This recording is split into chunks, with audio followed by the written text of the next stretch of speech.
हिंदी साहित्य भक्ति काल में यहाँ पर हम इम्पोर्टेंट आपके जो क्वेश्चन हमेशा पूछे जाते रहे हैं और यहाँ से क्वेश्चन आपके काफ़ी सारे बनने की संभावना रहती है। तो उस पॉइंटों को हम यहाँ पर देखने वाले हैं। उम्मीद करती हूँ कि ये आपके लिए वीडियो काफ़ी यूज़फुल रहेगी और आपको पसंद भी काफ़ी आएगी। तो चलते हैं हम, अगर पसंद आए तो भई पूरी वीडियो ज़रूर देखा करो और प्लीज़ आप सभी से रिक्वेस्ट है हाथ जोड़ कर के कि जिन बच्चों ने सब्सक्राइब नहीं कर रखा वो सब्सक्राइब कर लिया करो। है ना? आपका कुछ रुपया पैसा तो लगता नहीं है, कुछ माँग नहीं रही मैं आपसे, लेकिन फ्री में इतना सब कुछ दे रहे हैं, फिर भी इतना तो कर लिया करें।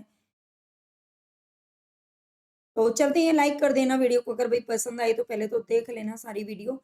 यहाँ पर हमारा पहला क्वेश्चन क्या कह रहा है, सूरदास कृत जो सूरसागर है इसका उपजीव्य है भागवत महापुराण का दसम स्कंद। ठीक है, बार-बार पूछा जाता है सूरसागर का उपजीव्य ग्रंथ क्या है, तो भागवत महापुराण है और उसका भी दसम स्कंद है। और ये हम पहले ही पढ़ चुके हैं कि इसमें टोटल कितने हैं, 12 स्कंद है इसके अंदर। ठीक है, सूरसागर में 4936 यानी कि 4936 पद हैं और 12 स्कंद है किसके अंदर, सूरसागर के अंदर।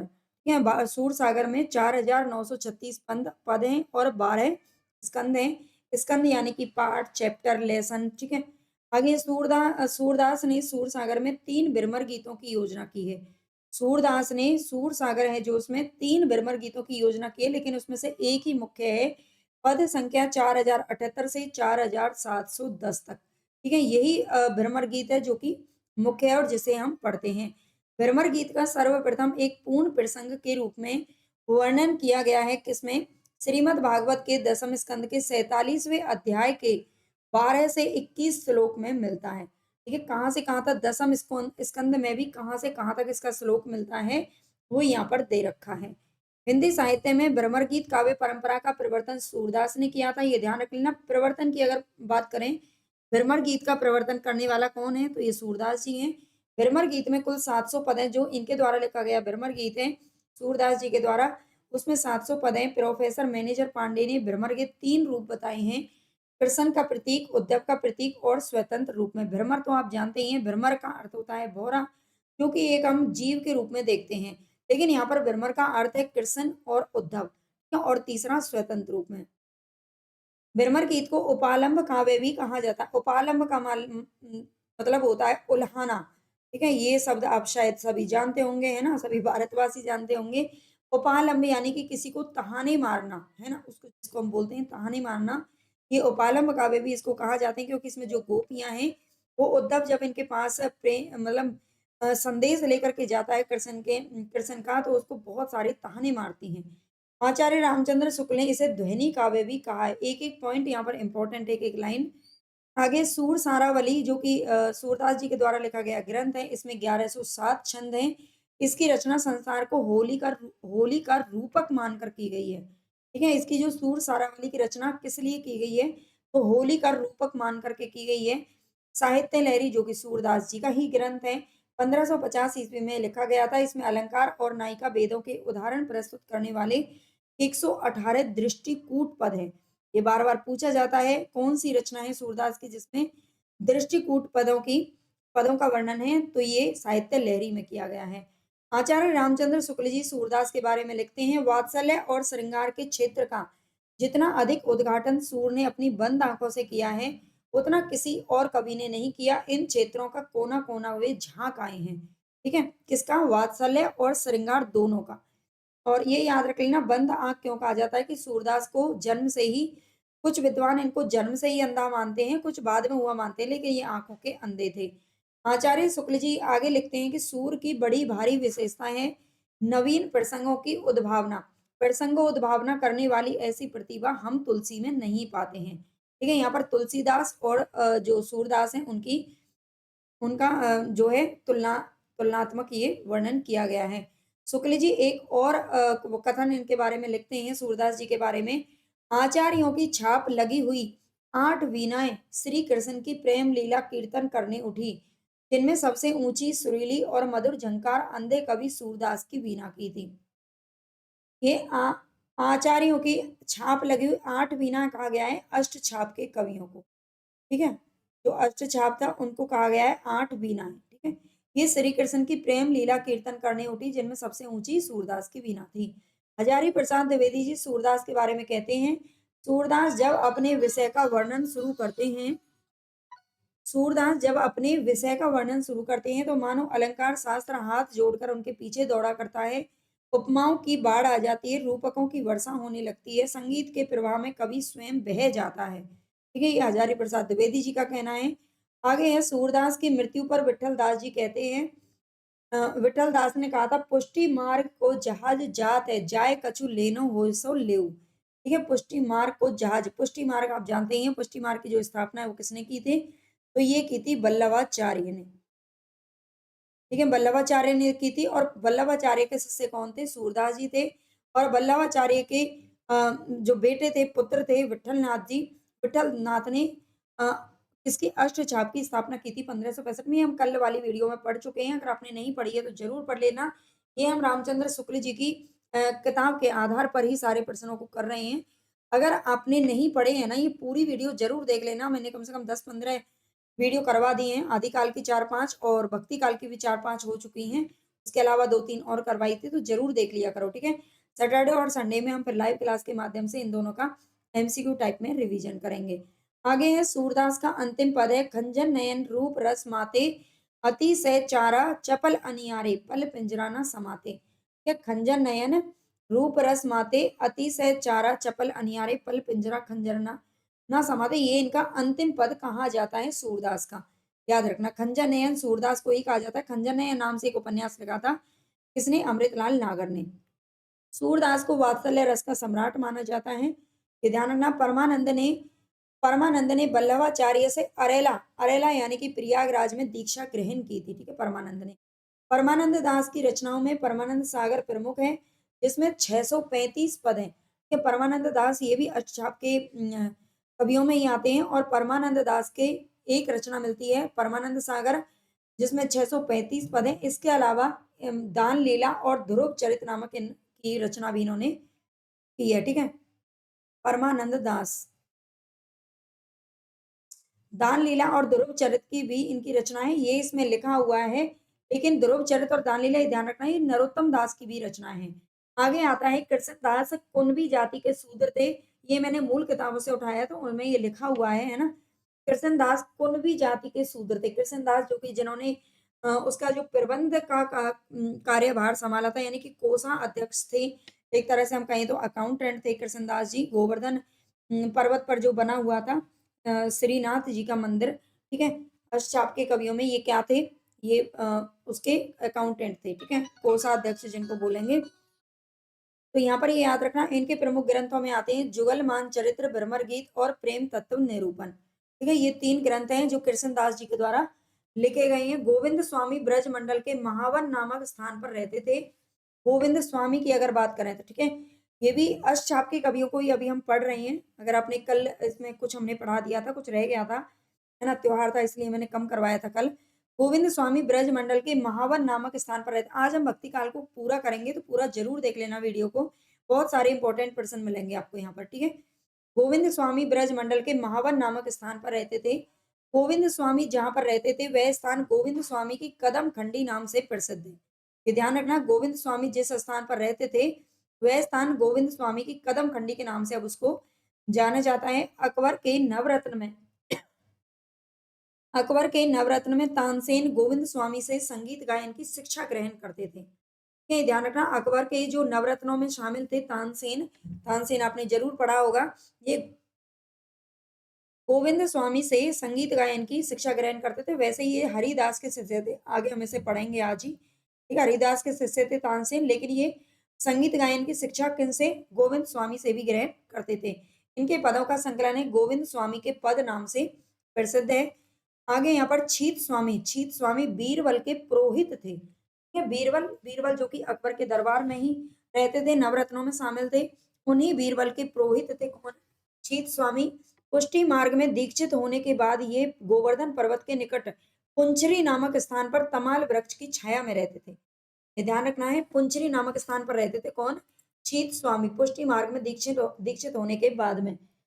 आगे देखना है, इनकी स्फुट रचनाओं का संकलन पदावली नाम से प्रसिद्ध है। ठीक है, किसकी? छीत स्वामी की जो स्फुट रचनाओं का संकलन है वो पदावली नाम से प्रसिद्ध है। चतुर्भुज दास प्रसिद्ध अष्टचाप कवि कुंभन दास के कनिष्ठ पुत्र थे। कनिष्ठ यानी कि छोटे पुत्र थे। ठीक है, कुंभन दास जिनका 1468 में जन्म हुआ था और जो वल्लभाचार्य के सबसे पहले शिष्य के रूप में जाने जाते हैं। मतलब पहले शिष्य क्या बल्कि कुंभन दास उनके शिष्यों में सबसे बड़े थे। क्या उम्र में सबसे बड़े थे, इनका नाम सबसे पहले आता है कुंभन दास का। तो चतुर्भुज दास इनके बेटे थे जो कि विठल नाथ के शिष्य थे। चतुर्भुज दास के स्फुट पदों का संकलन चतुर्भुज कीर्तन संग्रह, कीर्तनावली और दान लीला नाम से प्रकाशित है। दान लीला इन्होंने भी लिखा था, चतुर्भुज दास ने भी लिखा है, नंददास ने भी लिखा है, नरोत्तम दास ने भी लिखा है और किसका अभी हमने पढ़ा था, है ना? उनका भी देख लेना। अलग-अलग नामों से ही लिखे गए हैं। एक नाम से अलग-अलग रचनाएँ मिलती हैं अलग-अलग कवियों की, ठीक है? अष्टचाप के कवियों में नंददास का स्थान काव्य सौष्ठव और भाषा की प्रजान लता में सूरदास के बाद आता है। अष्टचाप के जो कवि हैं, उनमें सूरदास के बाद में दूसरा जो स्थान आता है, वो नंददास का आता है। ये ध्यान रखना, काव्य, सौष्ठव और भाषा की प्रांजलता में।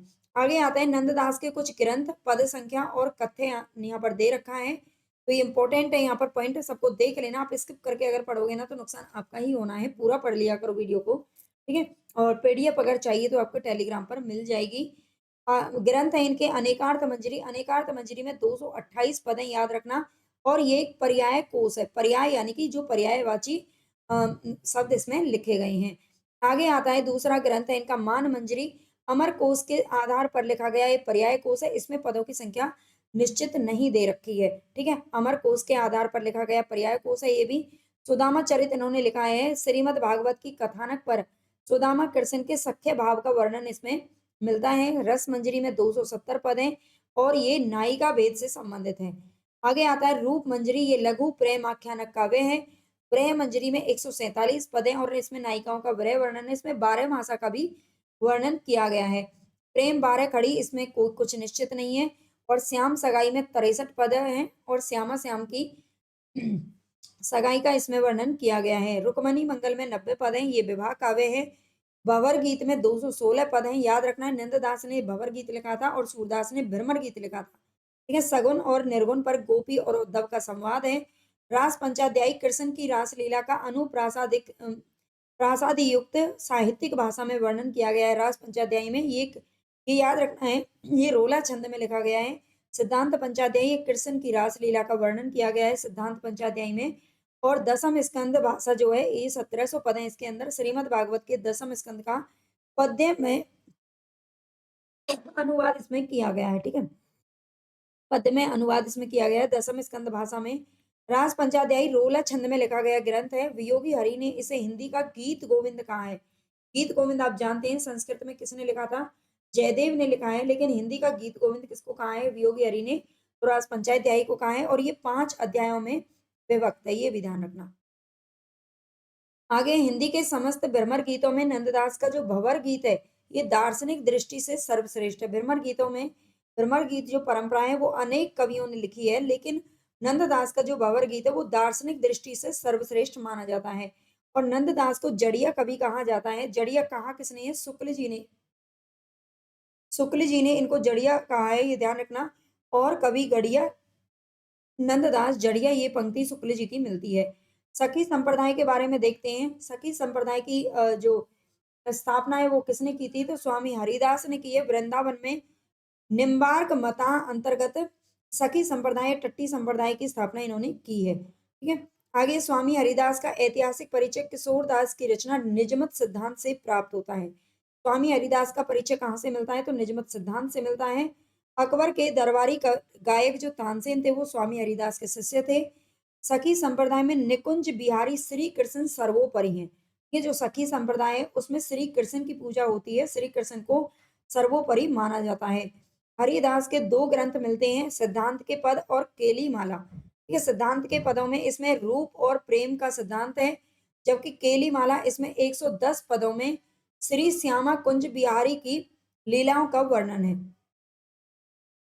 ध्यान रखना, ठीक है? केली माला और सिद्धांत के पद मिलते हैं। आगे है प्रमुख कवि, हम देख लेते हैं सखी संप्रदाय के प्रमुख कवि कौन कौन है। तो सबसे पहला नाम आता है जगन्नाथ गोस्वामी। जगन्नाथ गोस्वामी स्वामी हरिदास के भाई थे। इनकी रचना अनन्य सेवा निधि ही प्राप्त है, ठीक है? जगन्नाथ गोस्वामी ये प्रमुख कवि हैं किसके? सखी संप्रदाय के, और ये स्वामी हरिदास के ही भाई थे। इनकी रचना का नाम मिलता है अनन्य सेवा निधि, याद रखना। इस तरह की जो रचनाएं आप देख रहे हैं, जो इंपॉर्टेंट नहीं लगती हैं, जो पहले नहीं पूछी गई हैं, वो आजकल पूछे जाने की संभावना ज्यादा रहती है, इसलिए इनको सबको आप चाहें तो एक कॉपी पे नोट करते हुए चलें, है ना? नहीं तो पीडीएफ से बार बार पढ़िए, जैसे भी आपका मन करता है वैसे पढ़ें। विहारिन दास सखी संप्रदाय के सर्वश्रेष्ठ कवि थे। इनका मूल नाम था हरिनाम। ठीक है, विहारिन दास सखी संप्रदाय के सर्वश्रेष्ठ कवि के रूप में माने जाते हैं। आगे विहारिन दास को सखी संप्रदाय में गुरुदेव नाम से पुकारा जाता है। ये जगन्नाथ के पौत्र थे और विठल पिपुल के शिष्य थे, ये याद रखना। ठीक है, ये जो जगन्नाथ हम यहाँ पर पढ़ रहे हैं, इनके पौत्र कौन थे? बिहारिन दास थे। इनको सखी संप्रदाय में गुरुदेव नाम से जाना जाता है। इनकी रचना बिहारिन दास जी की वाणी के नाम से प्रसिद्ध है, ये ध्यान रखना। ठीक है, ये ध्यान रखना, बिहारिन दास जी की वाणी के नाम से इनकी जो रचना है वो प्रसिद्ध है, और जिसमें इन्होंने नित्य विहार को सर्वोपरि स्थान दिया है। विठल पिपुल को नावादास ने रस सागर की उपाधि दी है, ये भी ध्यान रखना। ठीक है, विठल पिपुल को नावादास ने रस सागर की उपाधि दी है। नावादास ने, आप जानते हैं, जो भक्तमाल है उसमें बहुत सारे कवियों का जीवन परिचय यहाँ पर दिया है। नागरीदास बिहारिन दास के शिष्य थे, ये ध्यान रखना। नागरीदास के बारे में बात होती है। इनकी लिखी 20 साखियां, 42 चौबोले, 39 कवित्त सवैया और 70 पद प्राप्त हैं नागरीदास के। सरसदास का नाम आता है। सरसदास नागरीदास के छोटे भाई थे। इनकी रचना कुल 66 छंदों की है, जो अष्टाचार्यों की वाणी में सम्मिलित है। ठीक है, ये ध्यान रखना। सरसदास नागरीदास के छोटे भाई थे। इनकी रचना कुल 66 छंदों में है, जो अष्टाचार्यों की वाणी से में सम्मिलित है। आगे पढ़ते हैं हम गौड़ीय संप्रदाय के बारे में। गौड़ीय संप्रदाय के प्रवर्तक कृष्ण चैतन्य महाप्रभु हैं, इंपॉर्टेंट है। ठीक है, गौड़ीय संप्रदाय के प्रवर्तक, गौड़ीय संप्रदाय के प्रवर्तक कृष्ण चैतन्य महाप्रभु हैं। चैतन्य महाप्रभु का मूल नाम विशंबर मिश्र था। ठीक है, चैतन्य महाप्रभु का मूल नाम क्या है? तो विशंबर मिश्र था। घर में इन्हें निमाई और गौर या गौरांग नाम से पुकारते थे। चैतन्य महाप्रभु का मूल नाम क्या था? विशंबर मिश्र था, और घर में इन्हें निमाई और गौर या गौरांग नाम से जानते थे। गौरांग नाम इनका पूछा जा चुका है पेपर में, इसका याद रखना। चैतन्य मत का दार्शनिक सिद्धांत अचिंत्य भेदा भेदवाद कहलाता है। ठीक है, चैतन्य मत का जो दार्शनिक सिद्धांत है वो किस नाम से जाना जाता है? तो अचिंत्य भेदा भेदवाद से जाना जाता है। इसके प्रमुख कवि कौन कौन है गौड़ीय संप्रदाय से संबंधित?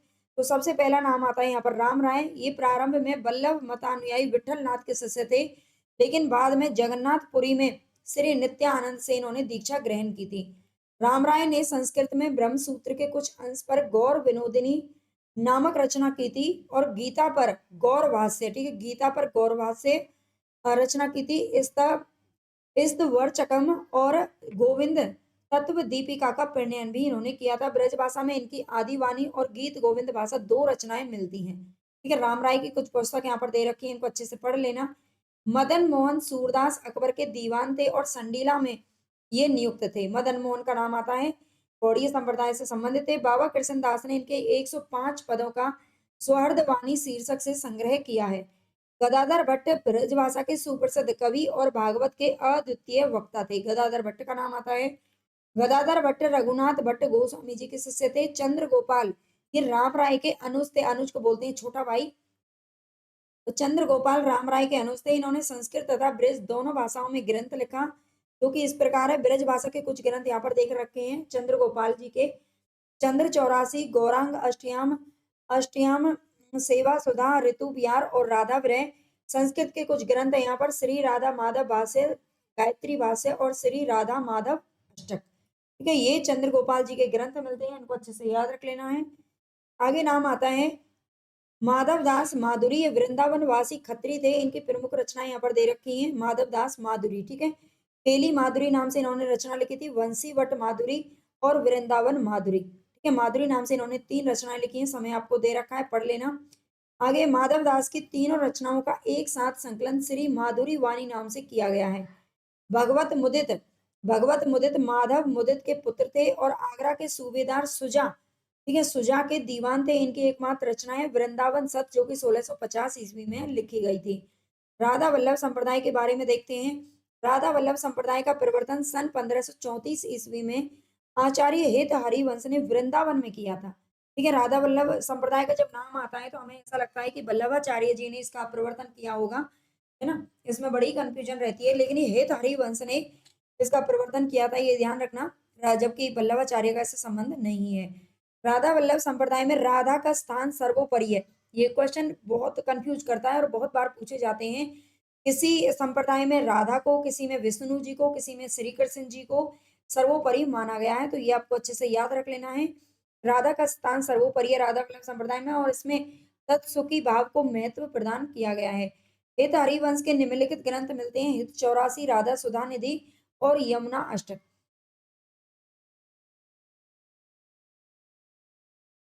ठीक है, हित 84, राधा सुधा निधि और यमुना अष्टक। आगे आता है हित हरिवंश अपनी रचना की मधुरता के कारण श्री कृष्ण की वंशी के अवतार माने जाते हैं। ठीक है, जो हित हरिवंश है उनको श्री कृष्ण की वंशी का अवतार माना जाता है, ये ध्यान रखना। प्रमुख कवियों की बात करें तो राधा वल्लभ संप्रदाय से संबंधित हैं हरि राम व्यास का नाम आता है सबसे पहले। ओरछा नरेश मधुकर साहा के राजगुरु थे हरि राम व्यास। ठीक है, आगे हरिराम व्यास को वैष्णव भक्तों में विशाख सखी का अवतार माना जाता है, इंपॉर्टेंट है। हरिराम व्यास की प्रमुख रचनाएं यहाँ पर दे रखी है। एक तो है व्यासवाणी, रागमाला और नवरत्न और स्वधर्म पद्धति।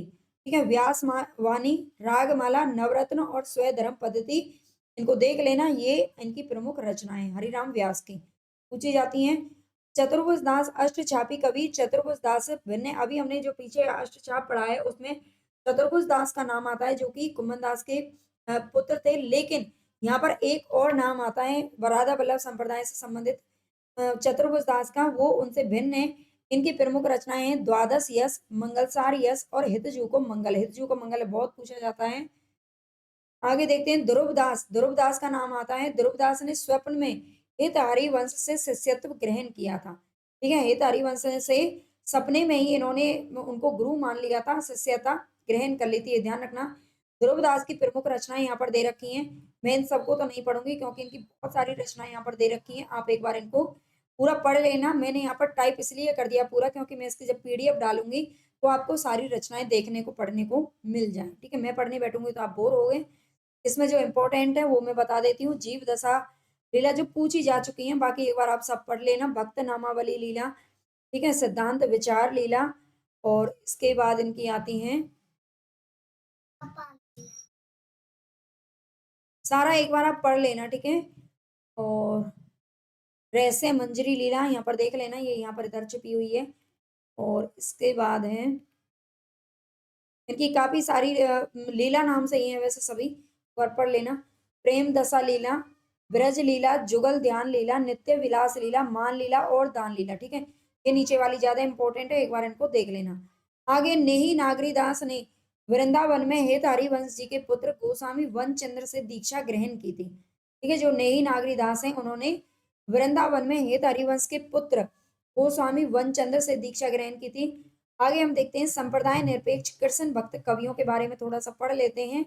सबसे पहला इसमें नाम आता है मीराबाई का। मीराबाई ने श्री कृष्ण की उपासना प्रियतम या पति के रूप में की है। मीराबाई का संक्षिप्त जीवन वृत्त निम्नांकित है। जन्म मृत्यु को देखें तो मीराबाई का जन्म हुआ था 1516 ईस्वी और इनकी मृत्यु हुई थी 1546 ईस्वी, याद रखना। ठीक है, इनका जन्म स्थान है कुड़की में। पिता रतन सिंह, पति का नाम था भोजराज, गुरु का नाम था रैदास और मृत्यु स्थान था रणछोड़ मंदिर।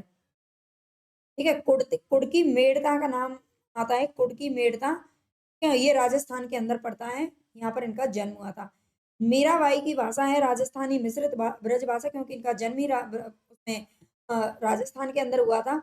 मीराबाई की प्रमुख रचनाएं इंपॉर्टेंट है, यहाँ पर सभी पढ़ने पढ़ेंगे। गीत गोविंद की टीका, नरसिंह जी का मायरा राग, सोटा राग गोविंद, मलार राग, सत्यभामा नु रुसनम, मीरा की गरवी और रुक्मणी मंगल। ठीक है, ये सभी इनकी प्रमुख रचनाएं हैं। मीराबाई के स्फुट पद मीराबाई की पदावली नाम से प्रकाशित है, ये ध्यान रखना।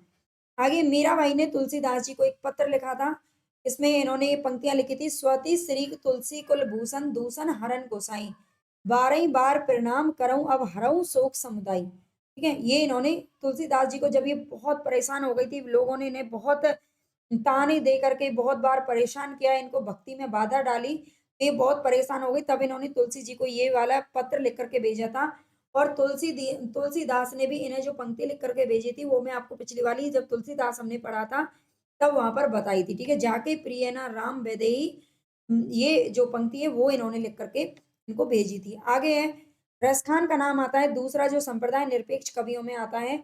रस खान का मूल नाम था सैयद इब्राहिम, रस सैयद इब्राहिम इनका मूल नाम था। इनका जन्म अनुमानत है दिल्ली में सन 1533 में और मृत्यु 1618 ईस्वी में मानी जाती है। सवैया छंद में कृष्ण लीला का गान करने वाले ये प्रथम कवि रसखानी थे। आचार्य शुक्ल जी कहते हैं इनके बारे में, और कृष्ण भक्तों के समान इन्होंने गीति काव्य का आश्रय ना लेकर कवित्व सवैया में अपने सच्चे प्रेम की व्यंजना की है। तो शुक्ल जी का ये जो कथन है बड़ा ही इंपॉर्टेंट है, याद रखना। आगे रसखान की प्रमुख काव्य कृतियां यहाँ पर दे रखी हैं। सुजान रसखान नाम से इन्होंने लिखा था। 181 सवैया हैं, 17 कवित्व हैं, 12 दोहे और 4 सोठाएं, कुल 214 इसके अंदर मतलब केंद्र है, या फिर क्या है जो है चैप्टर है। ठीक है, दूसरा है इनका प्रेम वाटिका जो कि बहुत ज्यादा प्रसिद्ध है, सभी जानते हैं 1614 ईस्वी में लिखा गया था।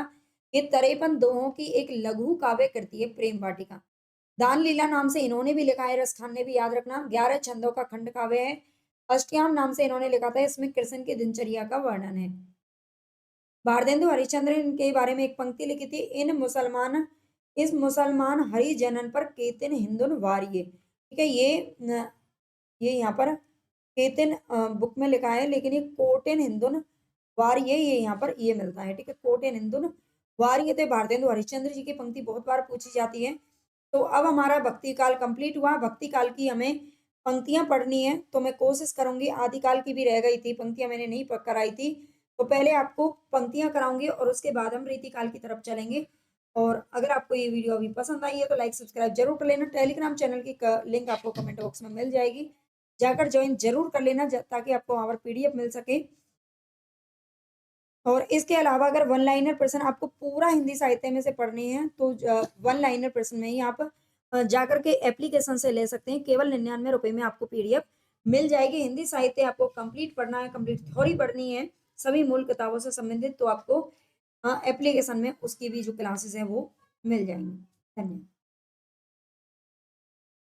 हेलो एवरीवन, सभी को नमस्कार, सभी को राधे राधे। यहाँ पर हम करने वाले हैं आज भक्ति काल का रिवीजन और वन लाइनर जो कि हमारी सीरीज चल ही रही है। रामचंद्र शुक्ल जी के इतिहास से हम यहाँ पर 100+ कुछ क्वेश्चन को करने वाले हैं, जैसा कि आप देख ही पा रहे हो।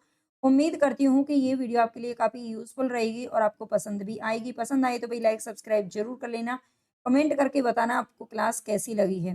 तो पहला क्वेश्चन जैसा कि आप देख पा रहे हो, अक्षर अनन्य के बारे में है। अक्षर अनन्य किस राजा के गुरु थे? तो यहाँ पर हमारा सही आंसर हो जाएगा महाराजा छत्रसाल।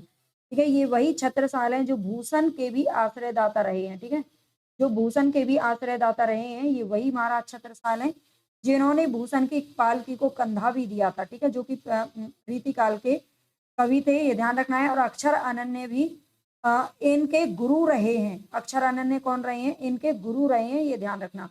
आगे है प्रमुख संत कवि दादू दयाल का सत्संग स्थल कहाँ पर है? प्रमुख संत कवि, जितने भी संत कवि हैं या फिर जो भी कवि रहे हैं उनके अलग अलग जगह पर सत्संग स्थल या फिर समाधि स्थल बने हैं, उनको आपको सभी को एक जगह पर याद कर लेना है। ठीक है, जो इंपॉर्टेंट होंगे उनको मैं अगली क्लास में डाल दूंगी। तो यहाँ पर हमारा सही आंसर हो जाएगा दादू दयाल का सत्संग स्थल है अलख दरीवा। ठीक है, अलख दरीवा आपको याद रखना है। सतनामी संप्रदाय के प्रवर्तक कौन थे? तो सभी संप्रदाय के प्रवर्तक आपको याद होने चाहिए। यहाँ पर हमारा सही आंसर हो जाएगा जगजीवन दास। नेक्स्ट है हमारा दादू दयाल के संप्रदाय दादू पंथ के उत्तराधिकारी कौन थे?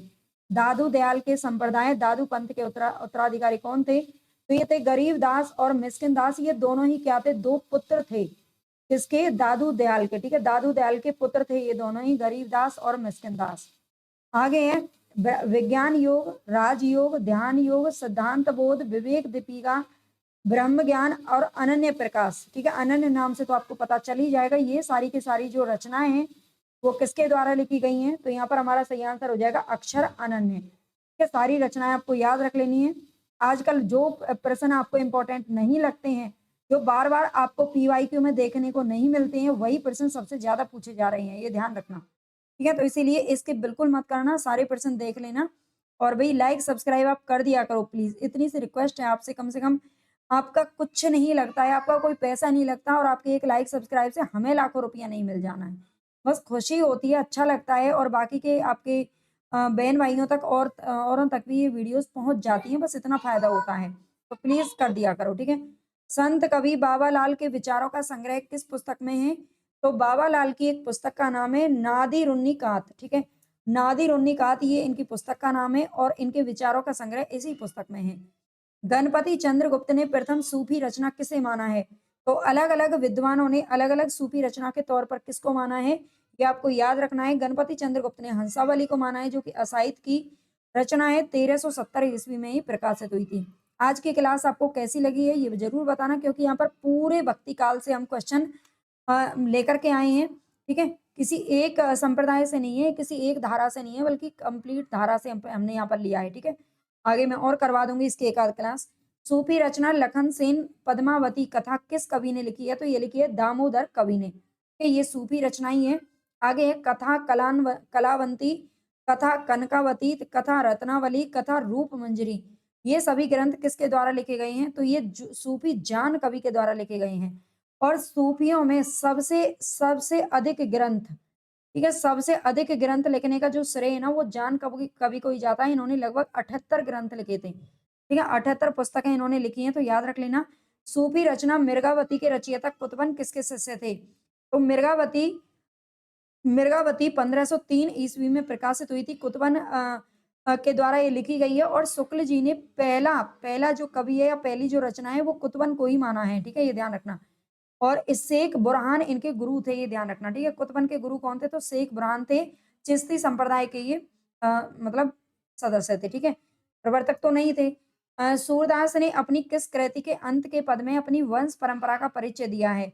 तो सूरदास ने अपनी जो साहित्य लहरी नामक रचना है इसके अंत में अपनी वंश परंपरा का परिचय दिया है और इन्होंने अपने आप को च चंद बरदाई का वंशज बताया है, ठीक है? चंद बरदाई का वंशज बताया है सूरदास ने अपने आप को। पद्मावत के किस खंड को शुक्ल जी हिंदी साहित्य की अनुपम निधि बताया है? शुक्ल जी ने हिंदी साहित्य की अनुपम निधि किसे कहा है? तो ये नागमती वियोग खंड को कहा है, पद्मावत के नागमती वियोग खंड को। आगे सुदामा चरित नामक रचना किसकी है? तो ये नरोत्तम दास के द्वारा ये रचना लिखी गई है। नेक्स्ट है आचार्य शुक्ल ने जायसी के द्वारा रचित कौन से 3 ग्रंथों का ही उल्लेख किया है? जायसी के द्वारा जो ग्रंथ लिखे गए हैं उनमें से केवल 3 का ही उल्लेख किया है शुक्ल जी ने। उनमें इम्पोर्टेंट है पद्मावती, मतलब 3 ये ग्रंथ हैं, अखरावट और आखिरी कलाम। ठीक है, ये 3 ग्रंथ माने हैं किसने? शुक्ल जी ने। संतन को कहा सीकरी सो काम, आवत जात पनैया टूटी बिसरी गए हरि नाम। ये पंक्ति किसकी है? तो ये कुंभन दास की पंक्ति है। ठीक है, ये पंक्ति किसकी है? कुंभन दास की पंक्ति है। आगे सूफी कवि नूर मोहम्मद किस बादशाह के समकालीन थे? सभी को आपको पता होना चाहिए कौन से कवि किसके समकालीन रहे हैं। ठीक है, तो ये दिल्ली के बादशाह मोहम्मद शाह रंगीला के समकालीन थे, ये ध्यान रखना। ठीक है, मोहम्मद शाह के समकालीन थे। सूरदास कृष्ण भक्ति के किस संप्रदाय में दीक्षित थे? तो ये बल्लभ संप्रदाय में दीक्षित थे। इनके सूरदास के जो गुरु थे वो थे बल्लभाचार्य। ठीक है, बल्लभाचार्य इनके गुरु का नाम था, ये याद रखना। अष्टछाप के कवियों में 4 कवि इन्हीं के आते हैं। किस सूफी रचना के नायक का नाम सुजान है? जितनी भी सूफी रचनाएँ लिखी गई हैं, अगर ये रामचंद्र शुक्ल जी की बुक आप पढ़ेंगे तो कंप्लीट ये रचनाएँ दे रखी हैं और मैंने पहले इनको पढ़ाया भी है। प्लेलिस्ट बनी हुई है शुक्ल जी सीरीज़ के नाम से, अगर आप चाहो तो उनको वहाँ से पढ़ सकते हो। आदि काल और भक्ति काल मैंने वहाँ पर कंप्लीट कराया हुआ है, ठीक है? और भक्ति काल से ही ज़्यादा प्रश्न शुक्ल जी से हमेशा पूछे जाते हैं। तो किस सूफी रचना के नायक का नाम सुजान है? चित्रावली के नायक का नाम सुजान है और चित्रावली किसकी रचनाएँ थे? उस्मान की रचनाएँ, ठीक है? उस्मान की रचनाएँ, ये ध्यान रखना।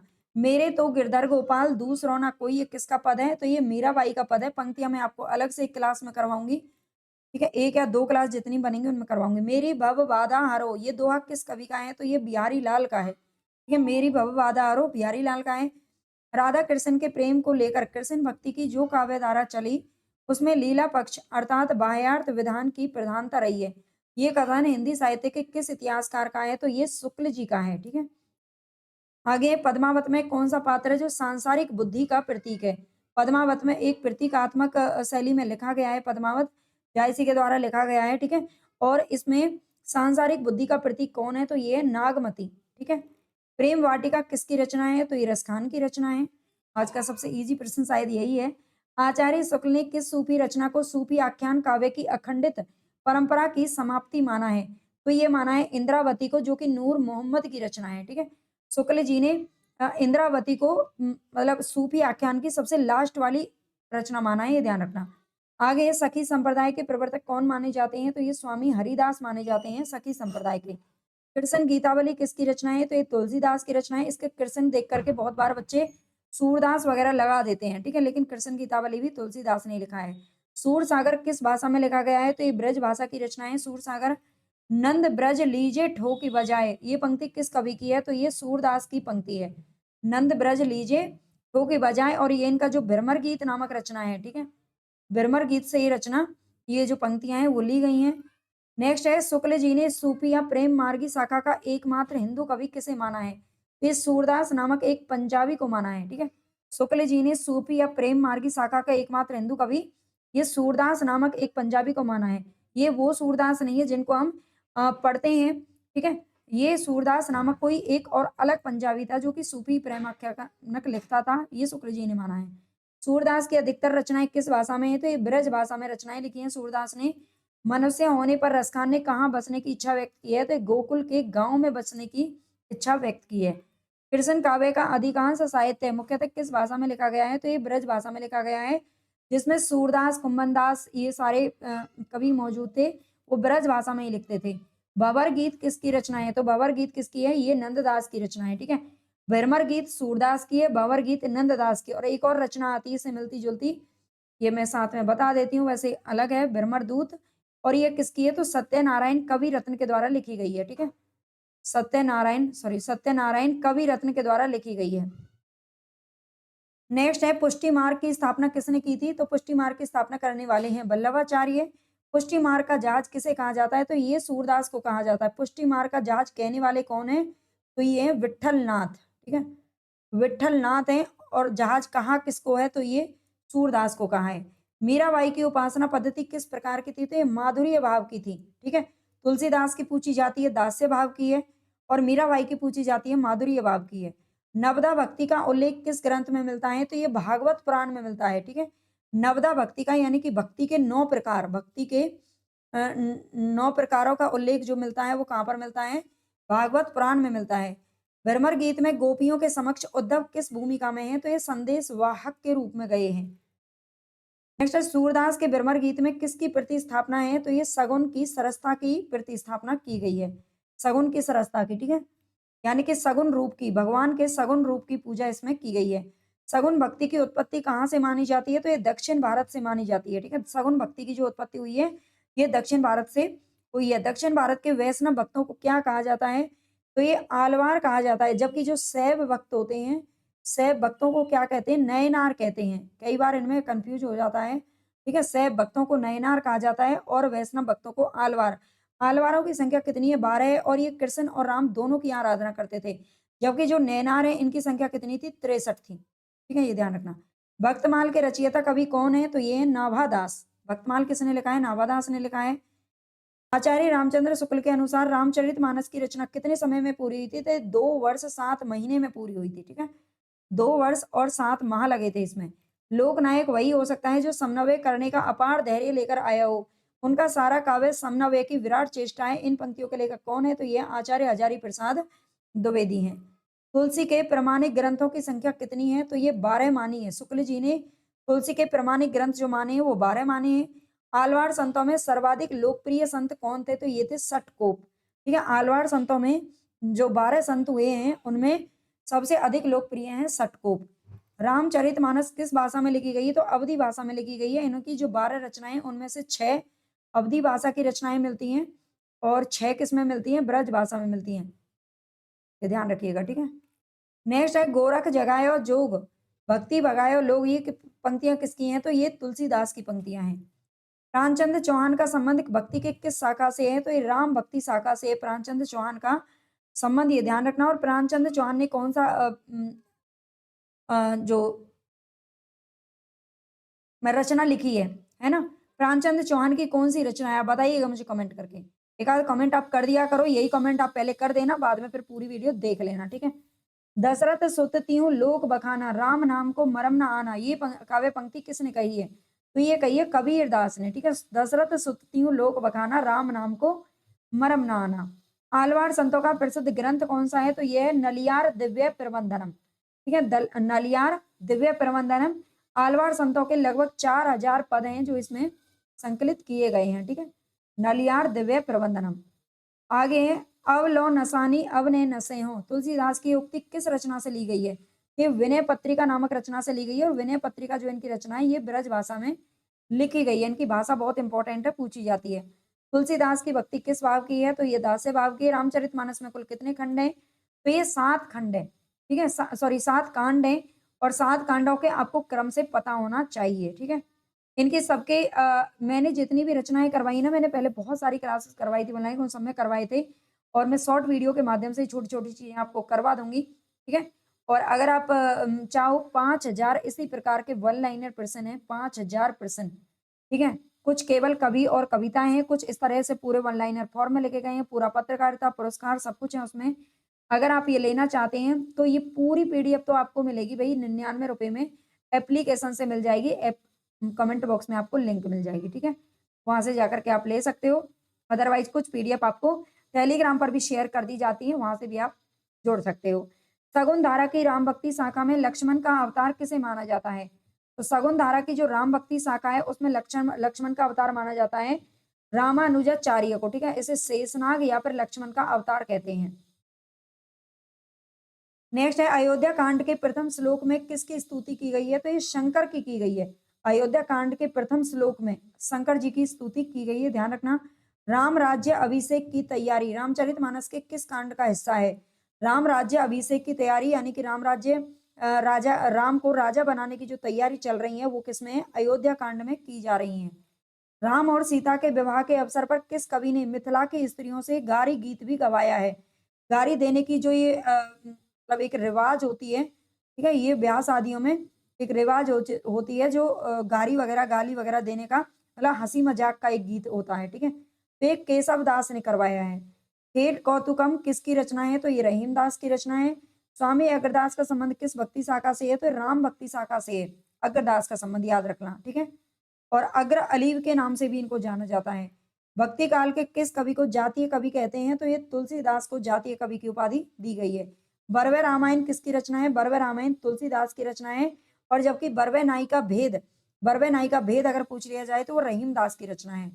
रामानंद ने किस पुस्तक में अपनी गुरु परंपरा का उल्लेख किया है? तो रामार्चन पद्धति में किया है, ठीक है। रामानंद ने अपनी जो परंपरा है गुरु परंपरा, इसका उल्लेख रामार्चन पद्धति में किया है। अष्टयाम नामक पुस्तक में किसकी दिनचर्या का वर्णन है? तो राम जी की दिनचर्या का वर्णन है। नावादास कृत भक्तमाल की भाषा क्या है? तो ये है ब्रज भाषा, ठीक है। नावादास ने जो भक्तमाल लिखी है उसकी ब्रज भाषा है। पद्मावत को सूफी काव्य मानने से इनकार करने वाले आलोचक कौन है? तो ये विजय देव नारायण शाही, ठीक है। इन्होंने सूफी काव्य इसको मानने से इनकार कर दिया है। कबीर के निर्गुण पंथ का आधार भारतीय वेदांत और सूफियों का प्रेम तत्व है, ये विचार किसका है? तो ये रामचंद्र शुक्ल जी का है, ठीक है। कबीर के निर्गुण पंथ का जो आधार है ये भारतीय वेदांत और सूफियों का प्रेम तत्व है, ऐसा शुक्ल जी कहते हैं। सूफी काव्य धारा के पहले कवि कौन है? तो ये मुल्ला दाऊद है।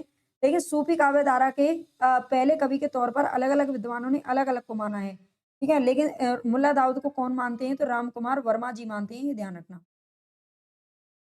राम कुमार वर्मा मानते हैं और सर्वमान्य भी इन्हीं को माना जाता है।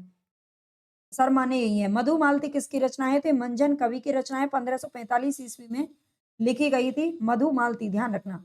आगे है सूफी प्रेम आख्यान काव्य परंपरा में आराध्य को प्राय किस रूप में देखा जाता है? आराध्य यानी कि जिसकी हम पूजा करते हैं उसे प्रेमिका के रूप में देखा जाता है। पद्मावत के अनुच्छेदों का क्या नाम है? तो इनका नाम है खंड, और इसमें टोटल कितने हैं? 57 खंड है, ठीक है। 57 खंड है पद्मावत के अंदर, जो जायसी की रचना है। और खंड इसमें बोला जाता है। जबकि एक पृथ्वीराज रासो का पूछा जाता है तो उसमें समय आता है, ठीक है। किसी में सर्ग, किसी में समय, किसी में अध्याय, इनका भी थोड़ा ध्यान रखना पड़ता है। जायसी ने अपनी किस काव्य कृति में कयामत का वर्णन किया है? तो ये आखिरी कलाम में किया है, और इसमें बाबर की प्रशंसा भी इन्होंने की है। प्रेम चिंगारी किसकी रचना है? तो अली शाह की रचना है, ठीक है। प्रेम चिंगारी अली शाह ने लिखी है। सूफी काव्य का उद्देश्य क्या है? प्रेम निरूपण है, ठीक है। नेक्स्ट है जायसी कृत पद्मावत क्या है? एक रूपक काव्य है। मृगावती किसकी रचना है? कुतवन की, 1503 में लिखी गई थी। कानावत किसकी रचना है? मलिक मोहम्मद जायसी की रचना है। अनुराग बांसुरी की रचना किसने की है? तो नूर मोहम्मद ने की है, 1764 ईस्वी में।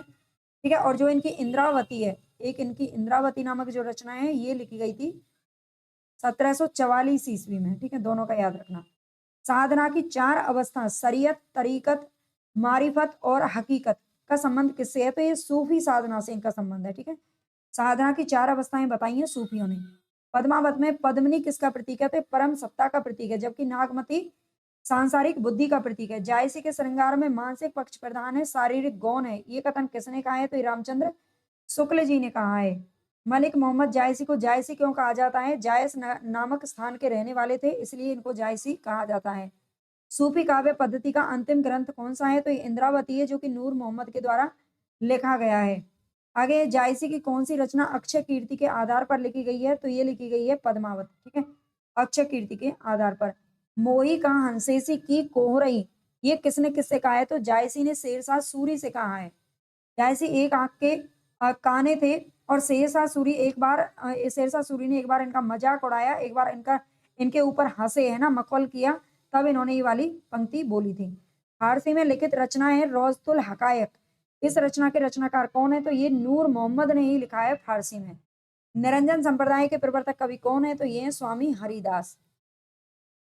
हिंदी भाषा में रचना करने पर किस सूफी कवि को मुसलमानों का उपालंब सुनने को मिला था? तो नूर मोहम्मद का मिला था। ठीक है, जैसा कि हमेशा ही मुसलमानों के जो काजी वगैरह होते हैं वो इस तरह से सुनाते ही हैं, है ना। आजकल भी ले लो, सोशल मीडिया पे बहुत सारे ऐसे मुसलमान गायक वगैरह हो जाते हैं, जो या तो हमारे हिंदुओं के उनका गाते रहते हैं, है ना। तो वो काजी वो ये नहीं समझते, अरे भगवान तो एक ही है, और गायक के लिए तो क्या मुसलमान, क्या अगर कोई डॉक्टर है तो उसके पास हिंदू जाएगा तो क्या वो उसका इलाज नहीं करेगा, है ना। तो सबको अपना-अपना फर्ज निभाना चाहिए, लेकिन ये इनको बहुत सारे उपालम सुनने को मिले थे। फिर वो जी तुम चंदन हम पानी, ये पंक्तियाँ किसने लिखी हैं? तो रविदास या रैदास। जो पढ़े-लिखे लोग होते हैं ना, वो ऐसे ही हरकतें कभी नहीं करते हैं। फिर वो जी तुम चंदन हम पानी, रविदास की पंक्ति है। आगे कबीर को किस संप्रदाय का प्रवर्तक माना जाता है? तो निर्गुण संप्रदाय का प्रतिनिधि या प्रवर्तक माना जाता है। अजगर करे ना चाकरी, पंछी करे ना काम, किस कवि ने कहा था? तो ये मलूक दास ने कहा था। अजगर करे ना चाकरी, पंछी करे ना काम। उलट बांसियां किसने लिखी हैं? तो ये कबीर दास ने उलट बांसियां लिखी हैं। चित्रावली किसकी रचना है? तो ये उस्मान की रचना है। ऐसे कवि जिन्होंने केवल अवधि भाषा में ही रचना की है, तो ये जायसी ने की है। ठीक है, इन्होंने केवल और केवल अवधि भाषा में ही रचना की थी, जबकि सूरदास सूरदास ने केवल ब्रज भाषा में रचनाएं की थी, है ना। सूरदास ने केवल ब्रज भाषा में रचनाएं की थी, और इन दोनों को लेकर के ही ये शुक्ल जी ने कहा भी है कि सूरदास का केवल ब्रज भाषा पर अधिकार था और जायसी का केवल अवधि पर। लेकिन तुलसीदास एक ऐसे महाकवि हैं जिनका ब्रज और अवधि पर समान रूप से अधिकार था। ठीक है, ये उन्होंने कहा है। कबीर की वाणी में स्थान स्थान पर भावात्मक रहस्यवाद की झलक को आचार्य रामचंद्र शुक्ल ने किसके सत्संग का प्रसाद कहा है? तो सूफियों के सत्संग का प्रसाद बताया है। आज की क्लास आपको कैसी लग रही है बता देना, ठीक है? आगे भी सभी जितनी भी विधाएँ या फिर गद्य विधाएँ हैं या फिर और भी जो काल है, उन सबको इसी तरह से वन लाइनर में आपको करना है ना? एमसीक्यू में करना है, एमसीक्यू में भी करवाऊँगी। संडे को हमारी मैराथन क्लास चलेगी एमसीक्यू टाइप में, और बाकी ये चल ही रही हैं, ठीक है? और कल सैटरडे को हम आपको लाइव में मिलेंगे, ठीक है? किस काव्य धारा में मूर्ति पूजा और अवतारवाद का विरोध किया गया है? तो संत काव्य धारा में। आगे रैदास किस धारा एवं शाखा के कवि थे? तो ये निर्गुण धारा ज्ञानाश्रयी शाखा के कवि थे रैदास। ठीक है, निर्गुण धारा से संबंधित थे, और निर्गुण धारा में भी दो शाखाएं थी, ज्ञानाश्रयी और प्रेमाश्रयी। कबीर दास को मानवतावादी कवि क्यों कहा जाता है? क्योंकि उन्होंने मानव मानव में भेद ना करते हुए सबके उत्थान की बातें की थी। 1455 साल गए चंद्रावर का ठाठ ठहे, जेठ सुदी बरसायत को पूरनमासी तिथि प्रगट भये। ये पंक्तियां किसके जन्म के विषय में प्रसिद्ध हैं? तो ये कबीर दास के जन्म के विषय में ये पंक्तियां प्रसिद्ध हैं। इसमें कोई संदेह नहीं कि कबीर ने ठीक मौके पर जनता के उस बड़े भाग को संभाला जो नाथ पंथियों के प्रभाव से प्रेम भाव और भक्ति रस से शून्य और शुष्क पड़ता जा रहा था। ये पंक्तियां किस आलोचक की हैं? तो ये शुक्ल जी की हैं। नेक्स्ट है संत हृदय नवनीत समाना, ये किसकी युक्ति है? तो ये तुलसीदास ने कहा है संत हृदय नवनीत समाना। हरडे वाणी और अंगवधु किसकी वाणी के संकलन है? तो ये दादू दयाल की वाणी के संकलन है। सहजोबाई किस शाखा की रचनाकार है? तो ज्ञानाश्रयी शाखा की रचनाकार है सहजोबाई और दयाबाई।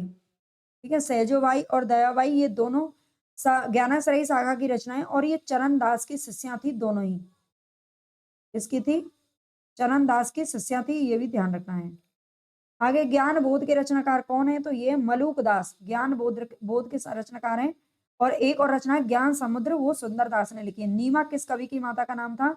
एक कबीर दास के माता पिता का नाम था नीरू और नीमा। इसमें कोई संदेह नहीं कि कबीर को राम राम नाम रामानंद जी से ही प्राप्त हुआ, पर आगे चलकर कबीर के राम रामानंद के राम से भिन्न हो गई। ये कथन किसका है? तो रामचंद्र शुक्ल जी का है। इस संप्रदाय के लोग बैरागी नाम से प्रसिद्ध हुए। तो रामावत संप्रदाय के, जो कि रामानंद का संप्रदाय था, ठीक है, रामानंद ने रामावत संप्रदाय की नींव डाली और इसके जो लोग थे वो बैरागी नाम से प्रसिद्ध हुए। इस स्थान को उत्तर भारत का तोताद्री कहा जाता है। तो ये गलता नामक स्थान को कहा जाता है। और गलता कहाँ पर है? राजस्थान के अंदर है। राजस्थान में भी शायद जयपुर के अंदर है। आचार्य शुक्ल जी के अनुसार हिंदी काव्य की प्रौढ़ता के युग का आरंभ किससे हुआ है? तो ये तुलसीदास से माना जाता है। तो यहाँ पर हमारे आज की क्लास खत्म हुई। अगर आपको पसंद आई हो तो लाइक सब्सक्राइब शेयर जरूर कर देना। टेलीग्राम चैनल ज्वाइन कर लेना। पीडीएफ आपको कुछ क्लासेस की तो वहां पर मिल जाएगी और पूरे के पूरे 5000% आपको इसी तरह के वन लाइनर पढ़ने हैं। तो आप 99 रुपए में पीडीएफ जा करके ले सकते हो। कहाँ से? और हिंदी साहित्य का भी टोटल पूरा जो मूल किताबों पर आधारित पूरा नोट्स भी आपको वहां से मिल सकता है। और क्लासेस वगैरह भी चल रही हैं, वो भी आप देख सकते हो। धन्यवाद। रामचंद्र शुक्ल जी के इतिहास से आदिकाल को कंप्लीट करवा चुकी हूँ वन लाइनर फॉर्म में ही। इसी तरीके से अगर आप नए हो, आपने नहीं देखे वो वीडियो, तो जा करके जरूर देख लेना। और यहाँ पर आज हम भक्ति काल को शुरू कर रहे हैं और मैं इसे कोशिश करूंगी कि 3 से 4 वीडियो में आपको कंप्लीट भक्ति काल करवा दूं। और भक्ति काल थोड़ा सा बड़ा भी है और भक्ति काल से सबसे ज्यादा प्रश्न भी पूछे जाते हैं। तो इसको आपको पूरा ध्यान से जरूर देखना है। स्किप किए बिना आपको पूरा अच्छे से पढ़ लेना है। तो सबसे पहले देखते हैं। और सबसे पहले मैं आप सभी का स्वागत करती हूँ। अगर आप चैनल पर नए हो तो प्लीज चैनल को सब्सक्राइब जरूर कर लेना, क्योंकि यहाँ से आपको यूजीसी नेट, टीजीटी, पीजीटी या फिर हिंदी की तैयारी की करवाई जाती है। पूर्व पीठिका में देखते हैं। सबसे पहले तो मोनियर विलियम्स के अनुसार भक्ति शब्द की व्युत्पत्ति भज धातु से हुई है। ठीक है, ये ध्यान रखना है, भज धातु से हुई है। किसके? मोनियर विलियम्स के अनुसार भक्ति शब्द की व्युत्पत्ति किससे हुई है? तो ये भज धातु से हुई है। आगे देखते हैं। भक्ति शब्द का सर्वप्रथम उल्लेख श्वेता श्वेतर उपनिषद में मिलता है। ठीक है, भक्ति शब्द का सबसे पहले उल्लेख कहाँ पर मिलता है? तो श्वेता श्वेतर उपनिषद में मिलता है। इसको पॉइंट को अच्छे से आपको नोट कर लेना है। ठीक है, अच्छे से इस पॉइंट को नोट कर लेना है। ध्यान रखना, आज थोड़ा सा नेटवर्क में प्रॉब्लम है ना, इसलिए हम थोड़ा क्लास का छोटी रखेंगे, लेकिन इंपॉर्टेंट रहेगी। तो भक्ति शब्द का सबसे पहले उल्लेख किसमें मिलता है, इसका आपको ध्यान रखना है। आगे भक्ति आंदोलन के उदय के संबंध में कुछ विद्वानों का अभिमत निम्नलिखित है। भक्ति आंदोलन का उदय क्यों हुआ है, इसके पीछे विद्वानों के जो तर्क हैं उनको देख लेते हैं। विद्वान और अभिमत यहाँ पर दे रखा है। तो सबसे पहले नाम आता है ग्रियर्सन का। ग्रियर्सन ने भक्ति को, जो भक्ति आंदोलन है या फिर जो भक्ति काल है, उसका उदय किसकी देन है? तो ईसाइयत की देन मानते हैं। ठीक है, किसकी देन मानते हैं? ईसाइयत की देन मानते हैं। ये आपको ध्यान रखना है। ग्रियर्सन ने ईसाइयत की देन माना है, क्योंकि ग्रियर्सन खुद ईसाई थे, क्रिश्चियन थे। ठीक है, रामचंद्र शुक्ल जी कहते हैं कि ये इस्लामी आक्रमण की प्रतिक्रिया के कारण ही भक्ति काल का उदय हुआ है। ठीक है, शुक्ल जी का क्या कहना है कि अगर इस्लामी या कि उस वक्त जो मुगलों के जो आक्रमण हो रहे थे और उसकी वजह से हमारे देश की जो जनता थी वो हताश और निराश होकर के बैठ गई और उसके पास अब कोई रास्ता नहीं था भक्ति मार्ग पर चलने के अलावा। ठीक है, उन्हें अब चारों तरफ से अपनी हार नजर आ रही थी, इसलिए उन्होंने भक्ति मार्ग को अपनाया। ये कहना है शुक्ल जी का। आगे हजारी प्रसाद द्विवेदी जी कहते हैं कि भारतीय चिंतन धारा का स्वाभाविक विकास है। जो भक्ति काल है इसको भारतीय चिंतन धारा का स्वाभाविक विकास बताते हैं।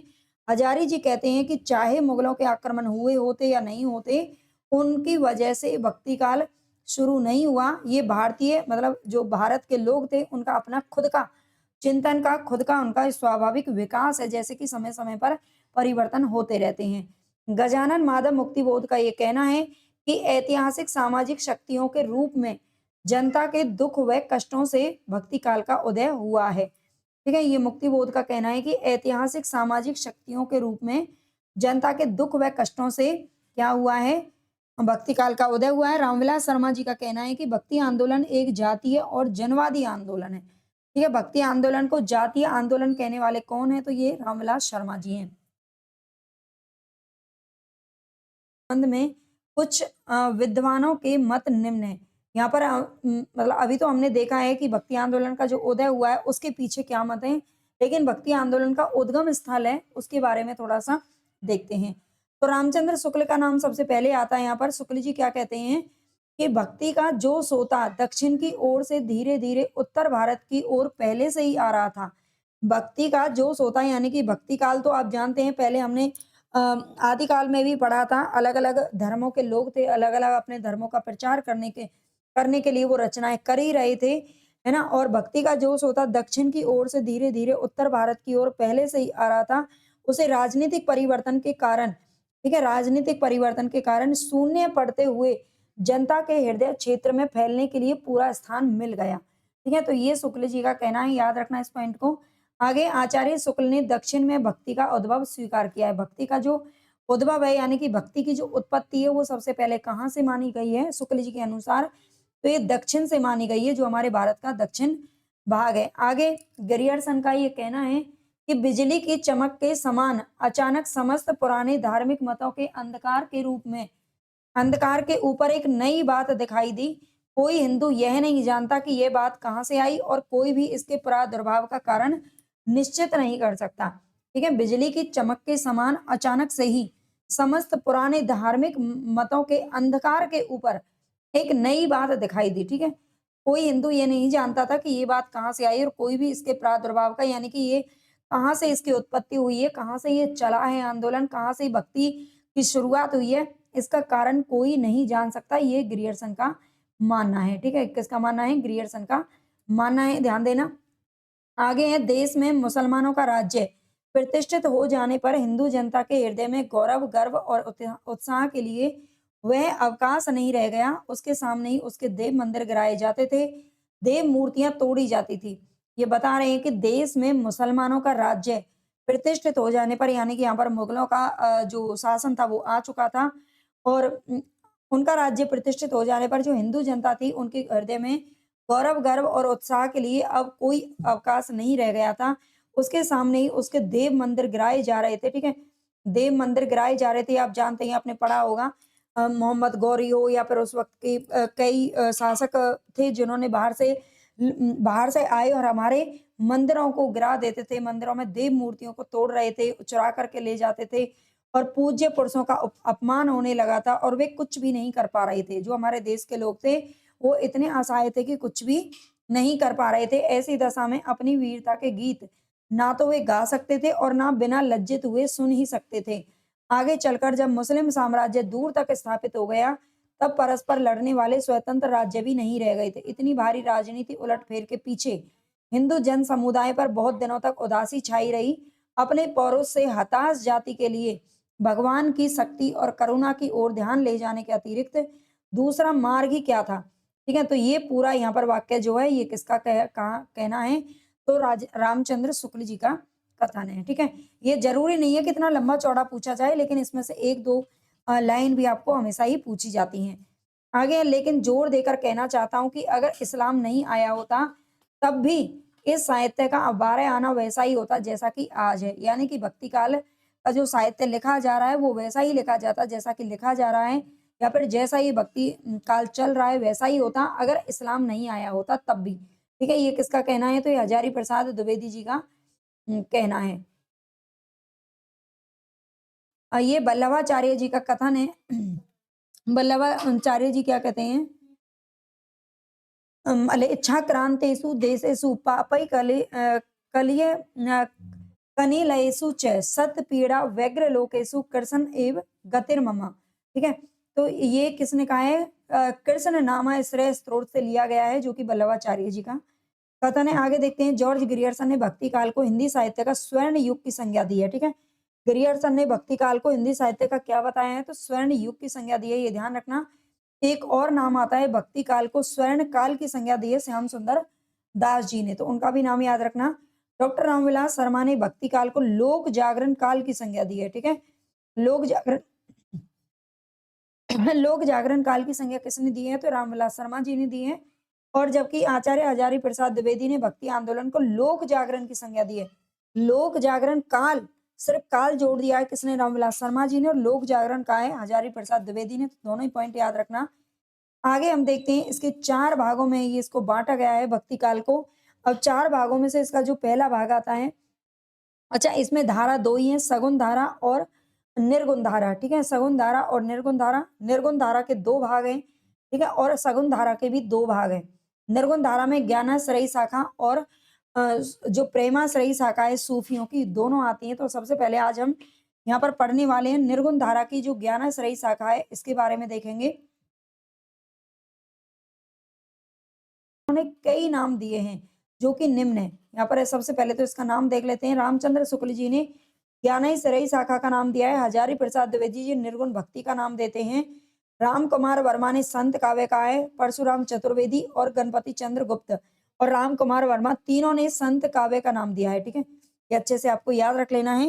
राम कुमार वर्मा, परशुराम चतुर्वेदी और गणपति चंद्र गुप्त तीनों विद्वानों ने संत काव्य के नाम से पुकारा है। शुक्ल जी ने ज्ञानाश्रयी शाखा का है और हजारी जी ने निर्गुण भक्ति काव्य कहा है। इसको याद रखना। आगे है, संत काव्य धारा के प्रथम कवि और प्रस्तोता निम्नलिखित हैं। यानी कि अलग अलग विद्वानों ने संत काव्य धारा का प्रथम कवि या प्रतिनिधि कवि के रूप में किसको माना है, ये जानने, ये जो एक एक पॉइंट में यहाँ पर लेकर आई हूँ ना, वो सब इंपॉर्टेंट है आपके परीक्षा की दृष्टि से, ठीक है? चाहे आप यूजीसी नेट की तैयारी कर रहे हो, चाहे टीजीटी पीजीटी कोई भी एग्जाम दे रहे हो, तो मोस्ट इंपॉर्टेंट ये जो सीरीज चल रही है ना, आपके लिए बहुत इंपॉर्टेंट है। तो ज्यादा से ज्यादा प्लीज क्लास को शेयर किया करो, पूरी वीडियो जरूर देखा करो और कमेंट कर दिया करो भाई, है ना? एक कमेंट करने में आपका कुछ नहीं जाता है, कमेंट करके बता दिया करो कैसा लगता है आपको, ताकि मुझे भी थोड़ा सा हौसला मिले काम करने के लिए, ठीक है? आचार्य रामचंद्र शुक्ल कबीरदास को मानते हैं। हजारी प्रसाद द्विवेदी भी कबीरदास को मानते हैं। गणपति चंद्र गुप्त और राम कुमार वर्मा दोनों ही नामदेव को मानते हैं, ठीक है? दोनों किसको मानते हैं? नामदेव को मानते हैं। राम स्वरूप चतुर्वेदी कबीरदास को मानते हैं। तो इनका सबका याद रख लेना है। रामचंद्र शुक्ल जी लिखते हैं कि निर्गुण मार्ग के निर्दिष्ट प्रवर्तक कबीरदास ही थे, ठीक है? निर्गुण मार्ग के जो निर्दिष्ट प्रवर्तक हैं वो कबीरदास को मानते हैं। कौन? शुक्ल जी। हिंदी में भक्ति साहित्य की परंपरा का प्रवर्तन नामदेव ने किया है, ठीक है? हिंदी में भक्ति साहित्य की परंपरा का प्रवर्तन नामदेव ने किया है। आगे है, ये यहाँ पर मतलब पंक्ति है, ठीक है? आगे है, महाराष्ट्र के संत परंपरा के आदि कवि मुकुंद राज को माना जाता है। महाराष्ट्र के जो संत परंपरा के आदि कवि हैं, संत परंपरा यानी कि जो ये संत काव्य जो हम पढ़ रहे हैं, है ना? संत का परंपरा के आदि कवि मुकुंद राज को माना जाता है महाराष्ट्र में, ठीक है? महाराष्ट्र के संत परंपरा के आदि कवि किसको माना जाता है? तो मुकुंद राज को माना जाता है। इन्होंने सन 1190 ईस्वी में मराठी का पहला काव्य ग्रंथ विवेक सिंधु लिखा था, ठीक है? विवेक सिंधु मराठी का पहला काव्य ग्रंथ है जो इनके द्वारा लिखा गया। महाराष्ट्र में महानुभाव और वारकरी नामक 2 संप्रदाय प्रचलित है। महाराष्ट्र में महानुभाव और वारकरी नामक 2 संप्रदाय प्रचलित हैं, ये ध्यान रखना है। आगे महानुभाव संप्रदाय के प्रवर्तक चक्रधर और वारकरी संप्रदाय के मूल प्रवर्तक संत पुंडलिक माने जाते हैं, ठीक है? संत पुंडलिक माने जाते हैं, ये ध्यान रखना। वारकरी संप्रदाय के मूल प्रवर्तक संत पुंडलिक हैं और महानुभाव के चक्रधर हैं। किंतु ऐतिहासिक दृष्टि से वारकरी संप्रदाय के प्रथम उन्नायक संत ज्ञानेश्वर को माना जाता है, ठीक है? एक एक पॉइंट इंपॉर्टेंट है, ध्यान रखना। महाराष्ट्र के जो भक्त संत हैं नामदेव, इनका संक्षिप्त परिचय यहाँ पर दे रखा है। संप्रदाय से किससे संबंधित थे संत नामदेव जी? वारकरी संप्रदाय से संबंधित हैं। 1135 में इनका जन्म हुआ था और 1215 तक ये बने रहे। इसके बाद दर्जी जाति के ये किस जाति से संबंधित है? तो दर्जी जाति से संबंधित थे। विनोबा खेचर, विनोबा खेचर इनके विनोबा खेचर इनके गुरु का नाम था। और इसके बाद है मराठी अभंग, इनकी जो रचना है मराठी में अभंग लिखी गई और हिंदी में गुरु ग्रंथ साहिब लिखा था, ठीक है? ये ध्यान रखना है। नामदेव की भाषा की बात करें तो सगुण भक्ति के जो पदों की भाषा है वो इन्होंने ब्रज भाषा लिखी है और निर्गुण पदों की जो भाषा है वो नाथ पंथियों द्वारा ग्रहित खड़ी बोली या सदुक्कड़ी भाषा का प्रयोग इन्होंने किया है, ठीक है? सगुण भक्ति के कुछ पद इन्होंने लिखे थे वो ब्रज भाषा में लिखे और निर्गुण पदों की जो भाषा है वो सदुक्कड़ी भाषा या फिर खड़ी बोली है। प्रमुख संत कवियों का संक्षिप्त जीवन वृत्त यहाँ पर हम देख लेते हैं। जो संत कवि कौन कौन है ये सबसे इंपॉर्टेंट है और यहाँ पर मैंने थोड़ा सा पेज का ही ले लिया है ना? इसको टाइप करने में थोड़ा ज्यादा टाइम लगता है। संत कवियों में सबसे पहले नाम यहाँ पर आता है रैदास का। रैदास, रैदास का जन्म हुआ था 1388 और 1518 तक इनका जन्म है।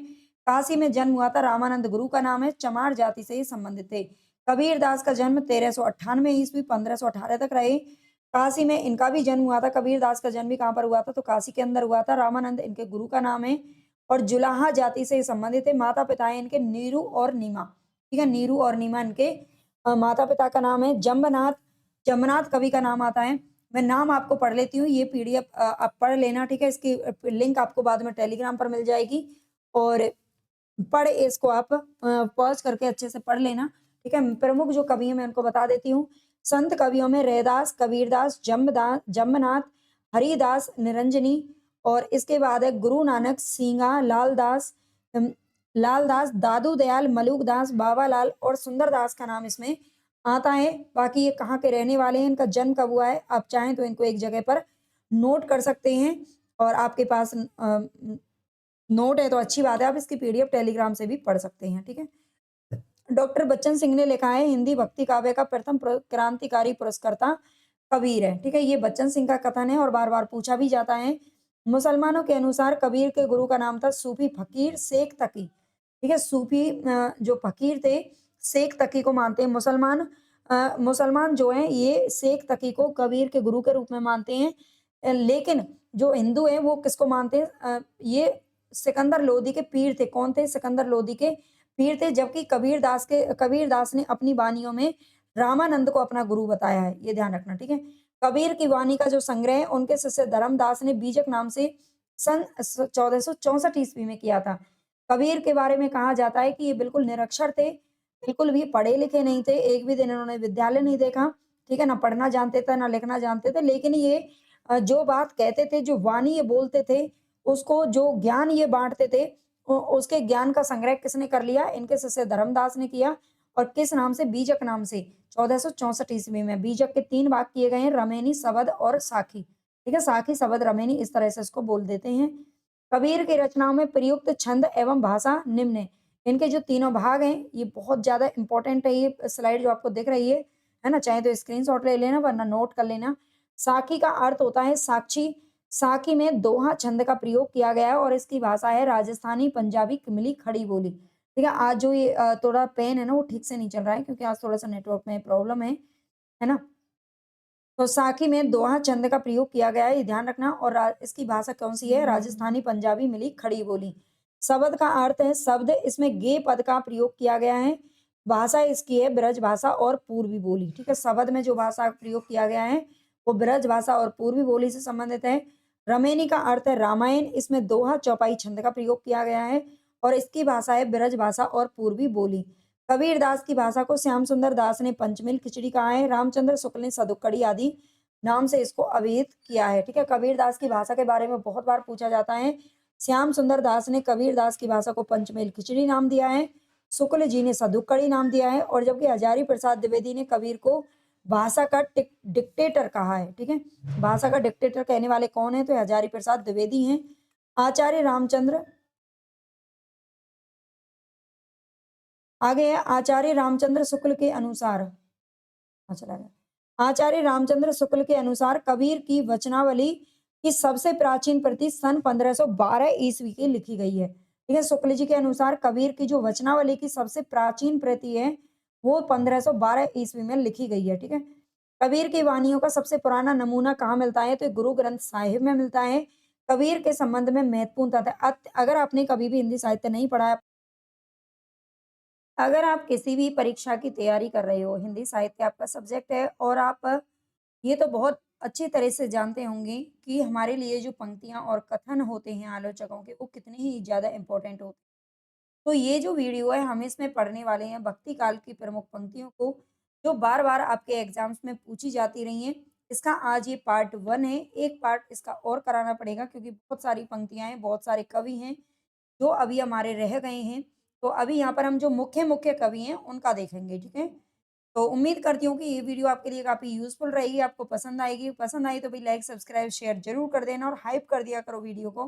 बड़ी मेहरबानी होगी आपकी, ठीक है? अगर आपको इसी तरह से हिंदी साहित्य की बहुत अच्छे से तैयारी करनी है, तो आप जुड़े रहिए, टेलीग्राम चैनल को भी जॉइन कर लें। तो सबसे पहले हम यहाँ पर देखेंगे तुलसीदास की प्रमुख पंक्तियाँ जो कि मोस्ट इम्पोर्टेंट रहते हैं। तुलसीदास जो कि राम भक्ति काव्य धारा से संबंधित है, तो याद रखना ये राम काव्य धारा से संबंधित है। राम काव्य धारा से संबंधित हैं। सबसे पहली इनकी जो पंक्ति आती है, साथ में मैं आपको ये भी बताऊँगी कि इनके किस ग्रंथ से कौन-सी पंक्ति ली गई है, क्योंकि इनके ग्रंथ ज़्यादा इम्पोर्टेंट हैं तुलसीदास जी के और पूछे जाते हैं। तो बाद में देखेंगे, पहले देखते हैं पंक्तियों को। सबसे पहले अवलो नसानी अव ने नसेहु, बहुत बार ये पंक्ति जा चुकी है। आगे है केशव कही ना जाय का कहियो, केशव कही ना जाय का कहियो, बार-बार आप देखते ही होंगे पीवाईक्यू अगर आप करते हैं, तो ये पंक्तियाँ पूछी जाती हैं। पूरी वीडियो ज़रूर देख लेना, बिना स्किप किए, आपका ही फ़ायदा होना है इसमें, ठीक है? केशव कही ना जाय का कहियो, ये भी तुलसीदास की पंक्ति है। ऐसी मूढ़ता या मन की, ऐसी मूढ़ता या मन की, ठीक है? ये छोटी-छोटी पंक्तियों के यहाँ पर पार्ट लिए हैं मैंने, क्योंकि यहीं से ही पूछ ली जाती हैं। आगे जो निज मन परिहरय विकारा, जो निज मन परिहरय विकारा, ठीक है? ये पंक्ति भी है तुलसीदास जी की। आगे श्री रामचंद्र कृपालु भज, मन हरन श्री रामचंद्र कृपालु भज, मन हरन भव भय दारुणम। भाई इसको तो थोड़ा अच्छे से पढ़ना ज़रूरी है ना? क्योंकि ये राम की जो स्तुति की जाती है, उससे ये पंक्ति ली गई है। आगे है सुन सीतापति शील स्वभाव, सुन सीतापति शील स्वभाव, सीतापति कौन है? राम जी हैं। ठीक है, तो ये पंक्ति किसकी है? श्री तुलसीदास जी की है। तू दयाल दीन हाँ तू दानी हो भिखारी, तू दयाल दीन हाँ तू दानी हो भिखारी, ये पंक्ति भी तुलसीदास जी की है। जाके प्रिय ना राम वैदेही, तजिए ताई कोटि बैरी सम जदपि परम सनेही, ये जो पंक्ति है तुलसीदास ने लिखी थी, लेकिन ये किसके लिए लिखी थी? मीराबाई के लिए लिखी थी, ठीक है? ये मीराबाई ने एक पत्र भेजा था श्री तुलसीदास जी के पास। मैं तो भक्ति काल की जो कहा वन लाइनर प्रश्न आपको कराए हैं मैंने, अभी 1 हफ्ते से हमारा भक्ति काल चल रहा है, तो उसमें मैंने आपको बताया था, है ना? तो ये मीराबाई ने जब लिख कर के भेजा था, तो उसका जवाब दिया था तुलसीदास जी ने इन पंक्तियों के माध्यम से। आगे राम कहतु चलू, राम कहतु चलू, राम कहतु चलू भाई रे। राम कहते मतलब राम, राम करते चलो, राम, राम कहते चलो। आगे जनक जननी तजो जन्मी, करम बिनु विधियु सिरजो अवडेरे। ये पंक्ति भी और ये सारी जो पंक्तियाँ हैं ना, जो हम पढ़ी हैं, ये है विनय पत्रिका से ली गई हैं। विनय पत्रिका आप जानते हैं किसकी है? विनय पत्रिका जो रचना है, और ये किसमें लिखी गई है? विनय पत्रिका अवधी भाषा में, ब्रज भाषा में लिखी गई है, ठीक है? ये ब्रज भाषा में लिखी गई है, ये भी ध्यान रखना, विनय पत्रिका, और ये सारी जो पंक्तियाँ वो विनय पत्रिका से ली गई हैं। तो इतना ध्यान रखना, सारी पंक्तियाँ आप पढ़ लेना, है ना? एक बार में याद नहीं होंगी, लेकिन 2-3 बार पढ़ेंगे तो आपको अच्छे से याद हो जाएँगी, ठीक है? पीडीएफ आपको टेलीग्राम पर मिल जाएगी। अगली पंक्तियाँ हम पढ़ने वाले हैं कवितावली से। गोरख जगायो जोग भक्ति भगायो लोग, बहुत बार पूछी जा चुकी है, ठीक है? खेती ना किसान को भिखारी को भीख भली, खेती ना किसान को भिखारी को भीख भली, ये पंक्तियां भी कवितावली से ली गई हैं। धूत कहो राजपूत कहो जुलाहा कहो कोई, को काहू की बेटी से बेटा ना ब्याहवे, काहू की जाति बिगाड़े ना सोऊ, ठीक है? ये पंक्तियां भी किससे ली गई हैं? कवितावली से ली गई हैं तुलसीदास जी की।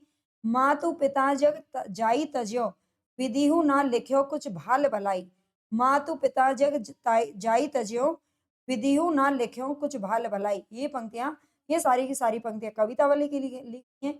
आगे देखते हैं, कवित्त विवेक एक नहीं मोरे, सत्य कहूँ लिखी कागद कोरे, कवित्त विवेक एक नहीं मोरे, सत्य कहूँ लिखी कागद कोरे, गिरा अरथ जल बीच सम कहियत भिन्न अभिन्न, ये गिरा अरथ जल बीच सम कहियत भिन्न अभिन्न, ये पंक्ति भी किसकी है? तुलसीदास जी की है। बिल्कुल दिमाग में बिठा लीजिए।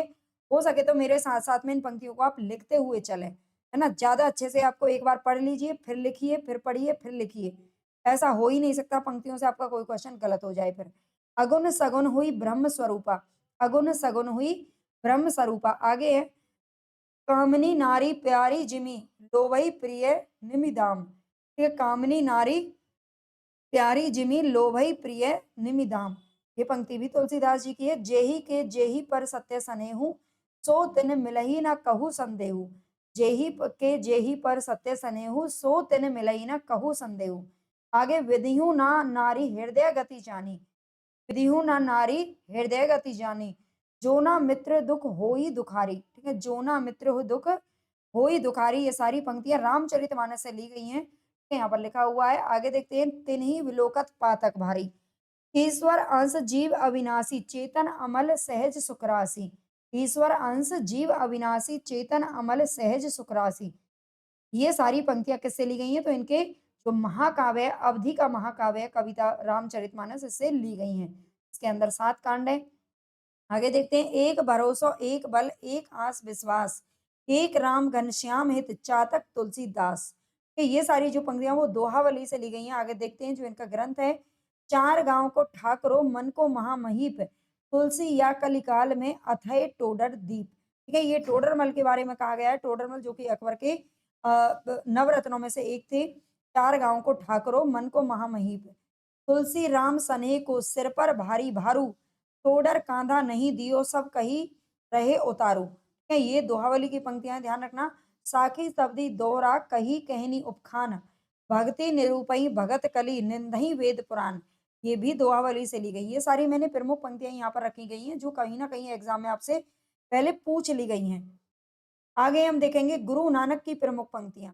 तो नानक देव की देखते हैं जो कि सिखों के पहले गुरु थे, है ना, फर्स्ट नंबर के गुरु थे गुरु नानक जी, जिन्होंने सिख धर्म को अपनाया था या सिख पंथ का प्रवर्तन किया था। इस दमदा मैनू की वो भरोसा, आया ना आया ये संसार रैन का सपना, कहीं देखा नहीं देखा कहीं नहीं देखाया। ठीक है, इस दमदा मैनू की वो भरोसा, आया ना आया ये संसार रैन का सपना, कहीं देखा कहीं ना ही देखा। ठीक है, ये इस तरह से आपको पढ़ना है। ये गुरु नानक जी की पंक्तियां भी बड़ी इंपॉर्टेंट है, बहुत बार पूछी जाती हैं। आगे, जो नर दुख में दुख नहीं माने, सुख सने अरु भय नहीं जाके कंचन माटी जाने। जो नर दुख में दुख नहीं माने, सुख सने अरु भय नहीं जाके जाके कंचन माटी जाने। ठीक है, तो ये सारी पंक्तियां गुरु नानक जी के। रैन गवाई सोई के दिवस गवैया जागी। रैन गवाई सोई के, रात कैसे गवाई? सो के गवाई, और दिवस गवाइया जागी। हीरे जैसा जन्म है कौड़ी बदले जाए, हीरे जैसा जन्म है कौड़ी बदले जाए। सुरखान कमसान किया हिंदुस्तान डराइया, आपे दोष न दे करता मुगल कर चढ़ाइया। ये पंक्तियां गुरु नानक जी की हैं, याद रख लेना। आगे हम पढ़ेंगे कबीरदास जी की पंक्तियां, थोड़ी सी ज्यादा हो या कम हो लेकिन हमें पढ़नी सारी हैं, है ना। कबीरदास जी की पंक्तियां बहुत पूछी जाती हैं हर पेपर में, चाहे आप यूजीसी नेट दे रहे हो, चाहे आप टीजीटी पीजी दे रहे हो, कुछ भी दे रहे हो, एक दो प्रश्न आपके यहाँ से बनने ही बनने हैं इस क्लास से।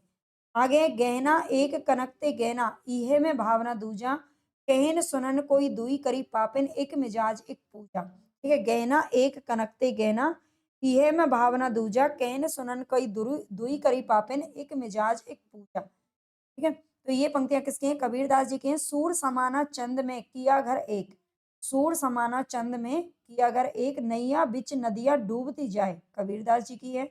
हमन है इश्क मस्ताना हमन को होशियारी क्या, क्या हमन है इश्क मस्ताना हमन को होशियारी क्या, कबीरदास जी। झिलमिल झगड़ा झूलत बाकी रही ना काहू, झिलमिल झगड़ा झूलत बाकी रही ना काहू, कबीरदास जी है। चलन चलन सब लोग कहते ना जाने बैकुंठ कहाँ। ठीक है, सारे लोग कहते हैं चलते रहो लेकिन बैकुंठ पता नहीं कहाँ है। दशरथ सुत त्यू लोक बखाना, राम नाम का मरम है आना। ये राम जो है ना, ये दशरथ के सुत के बारे में नहीं लिखा है कबीरदास जी ने। कबीर के राम अलग थे, वो निर्गुण राम थे, निर्गुण राम की पूजा करते थे। ठीक है, वो सगुण रूप में राम की पूजा नहीं करते थे। पंडित मिथ्या करहु विचारा, नावे सृष्टि ना सृजनहारा, धूल अथूल पवन नहीं पावक, रवि शशि धरनी ना नीरा। ठीक है, ये पंक्ति भी कबीरदास जी के। मैं बार बार इनका नाम ले रही हूँ ताकि आपको याद रहे, है ना, कि किसको हम पढ़ रहे हैं। आपहु देवा आपहु पाती, आपहु कुल आपहु है जाति, आपहु देवा आपहु पाती, आपहु कुल आपहु है जाति, कबीरदास जी की है। साईं के सब जीव है कीरी कुंजर दोय, कबीरदास जी की है। तत्वमसि इनके उपदेशा, ई उपनिषद कहें संदेशा। ये उपनिषदों के बारे में कहा गया है। जाग बालिक और जनक संवादा, दत्तात्रेय वै रस स्वादा। ठीक है, ये उपनिषद की जो विद्या है उसके बारे में यहाँ पर बात की गई है, ब्रह्म विद्या के बारे में। आगे, गहना एक कनकते गहना, इन इनमें भावना दूजा, कहन सुनन को दुई करी थापिन, एक निमाज एक पूजा। ठीक है, ये दुई करी पापिन एक निमाज एक पूजा, ये अभी हमने शायद ऊपर देखा है। सूर समाना चंद में मन का चिंता तबया, ये हमने देख लिया। आगे है, दिन भर रोजा रहते हैं रात हनते हैं गाय, है ना, दिन में तो रोजा रहते हैं और रात में क्या करते हैं? गायों को मारते हैं। यह तो खून व बंदगी कैसे खुशी खुदाए, जो नर बकरी खाते तिनको कौन हवाल। ये आप ये जानते ही हैं, जो कबीरदास जी थे उन्होंने हिंदू और मुसलमान दोनों को ही मतलब दोनों के ही ऊपर उन्होंने आक्रमण किया था। अपनी बातों से, अपने तीखे अंदाज से, अपने एक क्रांतिकारी रूप में उन्होंने जो है रहे हैं, है ना कबीर जी। और क्यों? क्योंकि उनको जो मुसलमान या फिर हिंदू हों जो ढोंग करते थे ना, वो उनको बिल्कुल भी पसंद नहीं था कि दिन भर ओह! दिन भर तो रोज़ा रहते हैं, है ना? दिन भर व्रत वगैरह करते हैं या फिर जो हिंदू मंदिरों की और उनकी पूजा करते हैं, वो सब उनको पसंद नहीं था कबीरदास जी को। ये बात उनके लिए कही गई है कोई गुरु ज्ञानी जगत में उल्टी वेद बूझे, ठीक है? है कोई गुरु ज्ञानी जगत में उल्टी वेद बूझे। आगे पानी में पावक बरई अंधई आँखिन सूझे। पानी में पावक, पावक को बोलते हैं आग को, ठीक है? पावक किसको कहते हैं? आग का पर्यायवाची है। तो बरई यानी कि जलती है, पानी में आग जले अंधई आँखिन सूझे, और जो अंधा है वो आँखों से देख रहा है। गाय तो नाहर को धरि खायो, हरिना खायो चीता। गाय तो नहार को धरि खायो, गाय ने नहार को खा लिया और हिरण ने चीते को। नैया बिच नदियाँ डूबती जाए, नैया बिच नदियाँ डूबती जाए, ये भी कबीरदास जी की है। मुझको तू क्या ढूँढे बंदे, मैं तो तेरे पास में। ठीक है, मुझको तू क्या ढूँढे बंदे, कहाँ मतलब मंदिर, मस्जिद, गुरुद्वारे में भटक रहे हो, मैं तो तेरे पास में हूँ, मैं तेरे दिल में हूँ, आत्मा में हूँ। ठीक है, ये कबीरदास जी का कहना था। आगे साईं के संग सासुर आई, संग न सूती स्वाद न जाना, गा जीवन सपने की नाई। भयो विवाह चली बिन दूल्हे, बाट जात समझी समधी समझाई, जना 4 मिली लगन सुधायो, जना 5 मिली माड़ो छायो। ठीक है, ये भी किसकी है? ये भी पंक्ति अ, ये भी कबीरदास जी की है, ठीक है? साईं के संग सासुर आई, याद रखना। हों भली कब देखोगी तोही, एहनिस आतुर दर्शन कारिणी, ऐसी व्यापी मोही। ये पंक्ति भी कबीरदास जी के। रामानंद की कुछ पंक्तियाँ देखते हैं 2-3। जाति पाति पूछे नहीं कोई, हरि को भजै सो हरि को होय। ये किसकी है? रामानंद की पंक्ति है, और जो रामानंद जी थे वो कबीरदास जी के गुरु थे। या आरती कीजिए हनुमान लला की, आरती कीजिए हनुमान लला की, दुष्ट दलन रघुनाथ कला की। ये जो हम गाते हैं, हनुमान जी की स्तुति है और ये रामानंद ने लिखी है। ये याद रखना। आगे सतगुरु मैं बलिहारी तोर, सकल विकल भ्रम जारे मोर। सतगुरु मैं बलिहारी तोर, सकल विकल भ्रम जारे मोर। ये रामानंद की पंक्ति है। विकट कटक रे भाई, काया चढ़ा न जाई, जहे नाद बिंदु का हाथी, सतगुर ले चल साथी, जहाँ है अष्टदल कमल फूला, हंसा सरोवर में भूला। ठीक है, ये सभी किसकी हैं? रामानंद की पंक्तियां हैं। जायसी की प्रमुख पंक्तियां देखते हैं। मोहि कहाँ हंसेसी, किम को हरई। ये पंक्तियां तो आप जानते ही हैं, ये शेरशाह सूरी को बोला था एक बार। शेरशाह जी जो शेरशाह सूरी थे वो इन पर हंस दिए थे जायसी के ऊपर, क्योंकि जायसी एक आंख के काने थे। ठीक है, तब जायसी ने शेरशाह को बोला था, मोही कहाँ हंसेसी, है ना, मतलब मेरे ऊपर क्यों हंस रहे हो। तो आगे हम इनकी पद्मावत की कुछ पंक्तियाँ देखते हैं, वो ये पद्मावत की हैं आगे जो हम पढ़ेंगे। शेर शाह देली सुल्तानो, चारऊ खंड तपई जस भानु, ओही छाज राज और पाटू, सब राजा भुई धरा ललाटू। ये बहुत बार पंक्तियाँ पूछी जा चुकी हैं, इनको पढ़ लेना। आगे हाड़ भये सब किंगरी, नसई भई सब तांती, रोम रोम से धुनि उठे, कहो विद्या केही भांति। है ना, हाड़ भये सब किंगरी, नसई भई सब तांती, रोम रोम से धुनि उठे, कहो विद्या विद्या के ही भांति। आगे पीयू सो कहो संदेश डा, हे भौरा हे काग, सो धनी ब्रही जर गुई, तेहिक दुधा धुंधा हम लाग। ये पीयू सो कहो संदेड़ा, संदेशड़ा, है ना, मतलब पिया से जाके कहना मेरा संदेशा, हे भौरे हे काग। ये नागमती व्यूखंड से शायद यहाँ पर ली गई होंगी। आगे देखते हैं नूर मोहम्मद की पंक्तियाँ देखते हैं। मैंने यहाँ पर जैसी कम पंक्तियाँ ली हैं, आगे मैं और पढ़ाऊँगी आपको, है ना। अगर आप चाहते हो तो कमेंट में ज़रूर लिख देना पार्ट 2, ठीक है? पार्ट 2 कमेंट सभी सभी को ज़्यादा से ज़्यादा बच्चों को लिखना है, तभी पढ़ाऊँगी। अगर आप लोगों ने इस वीडियो को ही नहीं देखा तो फिर दूसरी क्यों देखोगे, है ना? तो मैं उसको नहीं लेके आऊँगी। जानत है वे सिरजनहारा, जो कछु है मन मरम हमारा, हिंदू मग पर पाँव न राखेहूँ, काजो बहुत है हिंदी भाकेहूँ। ठीक है, ये जो पंक्तियाँ हैं, ये नूर मोहम्मद की है, ये ध्यान रखना। आगे सूरदास की प्रमुख पंक्तियाँ देख लेते हैं, इंपॉर्टेंट हैं। काहे को रोकत मारग सूधो, सुनहु मधुप निर्गुण कंटकते, राजपंथ क्यों रूंधो। क्या काहे को रोकत मारग सूधो, यहाँ तक पंक्तियाँ कई बार पूछी जा चुकी है, ध्यान रखना। ये इनके भ्रमर गीत की पंक्ति है। आगे है, जोग ठगोरी ब्रज न बिके है, यह व्यापार तिहारो ऊधो ऐसो ही फ्री जय है। ये भी भ्रमर गीत से पंक्तियां ली गई हैं। आगे, निर्गुण कौन देश को वासी, मधुकर हंसी समझाए, सौहदे बूझती साँच न हासी। ये भी भ्रमर गीत की पंक्तियां हैं। आयो घोष बड़ो व्यापारी, लादी खेप गुण ज्ञान योग की, ब्रज में आए उतारी। है ना? ये भी किसकी है? भ्रमर गीत की पंक्तियां हैं, ध्यान रखना। ये यहाँ तक भ्रमर गीत से पंक्तियां ली गई हैं। आगे देखते हैं, संदेशो देव कीसो कहियो। ठीक है, संदेशो देव कीसो कहियो, ये भी सूरदास की पंक्ति है। आगे देखते हैं, उर्मे माखन चोर कड़े, अब कैसे हो निकसत नहीं ऊधो, तिरछे है जू अड़े। उर्मे माखन चोर गड़े, अब कैसे हो निकसत नहीं ऊधो, तिरछे हैं जू अड़े। काहे को गोपीनाथ कहावत, जो पे मधुकर कहत, हमारे गोकुल काहे ना आवत। ये काहे को गोपी नाथ कहावत, किस लिए तुम गोपियों के नाथ कहलाते हो, है ना? जो पे मधुकर कहत, हमारे गोकुल काहे ना आवत, हमारे गोकुल में क्यों आते हो। ये भी बिरमर गीत की पंक्तियां हैं। आगे है, ऊधो मोही ब्रज बिसरत नाही, ऊधो मोही ब्रज बिसरत नाही, वृंदावन गोकुल तन आवत, सगन त्रिनन की छाई। है ना? ये पंक्ति किसकी है? सूरदास की है। ऊधो मोही ब्रज बिसरत नाही, मतलब ब्रज को मैं भूल नहीं पाता हूँ। ये कौन कहते हैं? श्री कृष्ण जी कहते हैं। किससे? उद्धव से। हौ बलि जाऊं छबीले लाल की, दूसर धूरी घुटरुवन, रेंगिन बोलन वचन रसाल की। बहुत बार ये पंक्ति पूछी जाती है, याद रखना।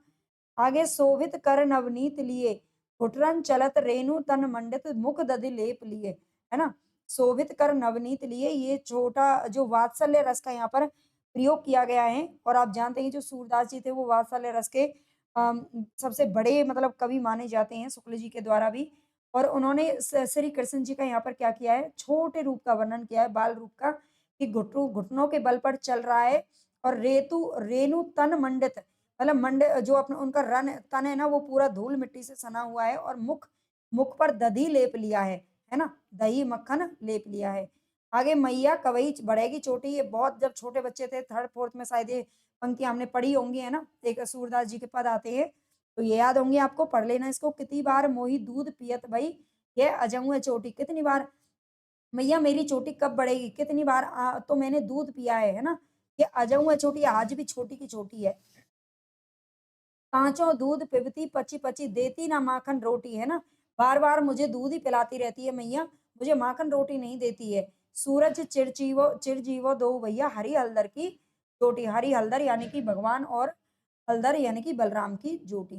काहे को तुम जह तह डोलती, हमको अति ही लजावती, अपने कुल की खबर करो, धो संकुच नहीं जिया आवती। काहे को तुम जह तह डोलती, है ना? इधर उधर क्यों डोलती रहती हो, हमको लज्जा, है ना? हमें वो मतलब लज्जा से, हमें शर्म से क्यों खाती हो।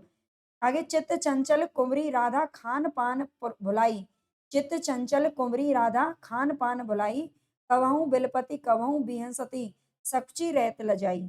आगे, अखियां हरि दर्शन की भूखी, यहाँ पर भूखी शब्द आ जाए तो समझ लेना ये सूरदास की पंक्तियां हैं। ठीक है। अखियां हरि दर्शन की प्यासी अगर आ जाए तो वो प्यासी वाली मीराबाई की पंक्ति है। अखियां हरि दर्शन की भूखी, कैसे रहे रूप रस रांची, ये बतियां सुनी रूखी। ये पंक्तियां सूरदास की हैं। ऊधव मन नाही दस बीस, ऊधव मन नाही दस बीस, मतलब मन एक ही है, मन दस बीस नहीं है हमारे। एक हो तो सो गयो श्याम संग, को आराध तो ईस। ठीक है, तो एक एक ही हमारा मन था, दस बीस नहीं है। और वो मन भी हमारा किसके साथ चला गया, हमारे श्याम जी के संग चला गया है। ये भी बिरमर गीत की पंक्ति है। निस दिन बरसत नैन हमारे, ठीक है, ये सूरदास है और बिरमर गीत से ही ली गई है। सदा रहत पावस ऋतु हम पे, जब ते श्याम सिधारे। जब से श्याम जी मथुरा चले गए हैं तब से सदा रहत पावस ऋतु। ठीक है, तब से क्या है कि हमारा जीवन है उसमें तो पावस ऋतु ही छाई हुई है। और पावस ऋतु किसको बोलते हैं ये आप जानते होंगे बहुत अच्छे से, है ना? आप मुझे कमेंट में बताना।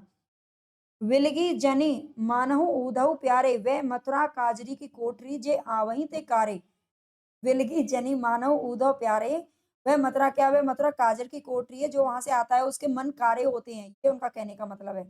तुम कारे सुफलक सुत कारे, कारे मधुक मधुप भंवारे, तिनके संग अधिक छवि उपजत, कमल नयन मनिवारे। ठीक है, तुम कारे उद्धव से कह रही है कि तुम भी कारे, और जो सुफलक सुत कारे, सुफलक सुत कौन है यहाँ पर, जो उनको लेने आए थे, क्या नाम था उनका?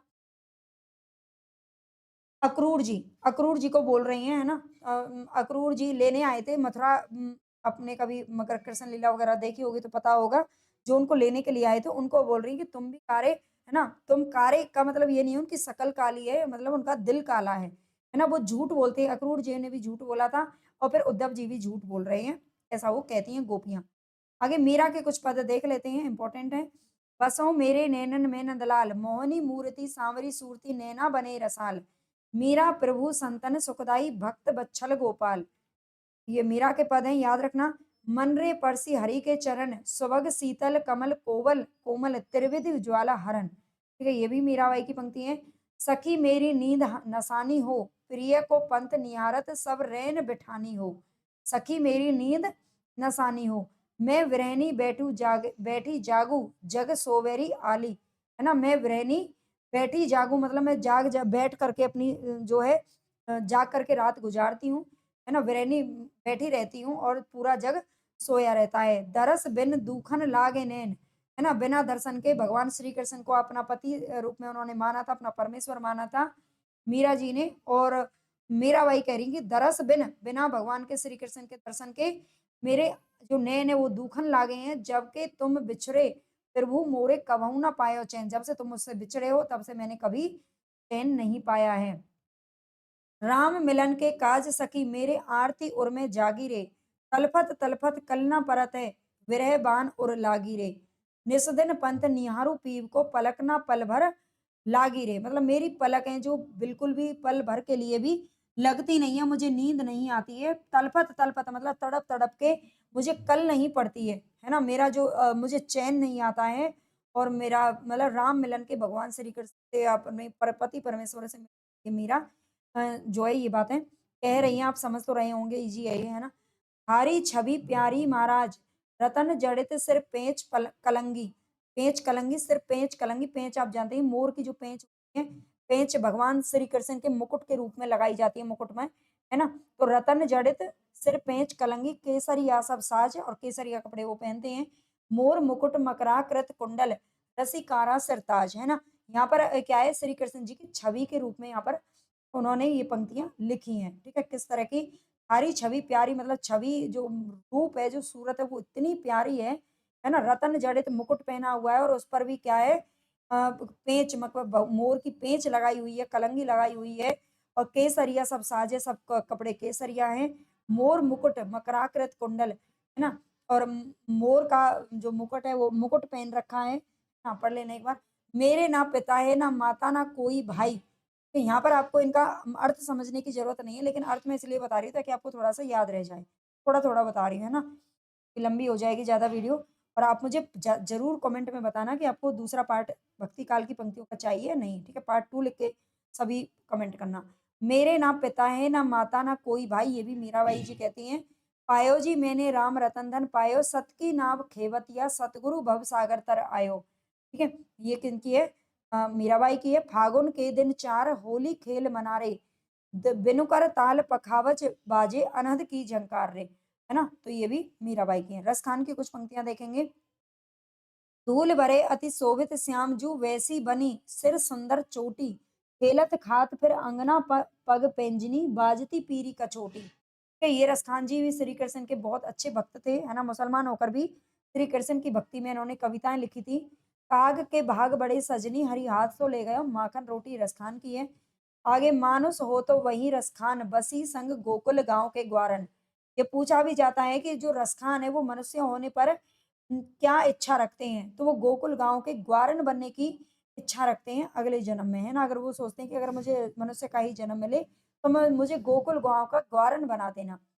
आगे या लकुटी अरु कामरिया पर राज तिन्हु पुर को तजी डारो। ये भी रसखान की पंक्तियाँ हैं, है ना? आगे है ब्रह्म में ढूँढो पुराणन गानन, वेदरिया सुनी चौगने चायन, देखो सुन्यो कभ्यु कभऊ ना हुए, वह कैसे स्वरूप ओ कैसे सुभायन।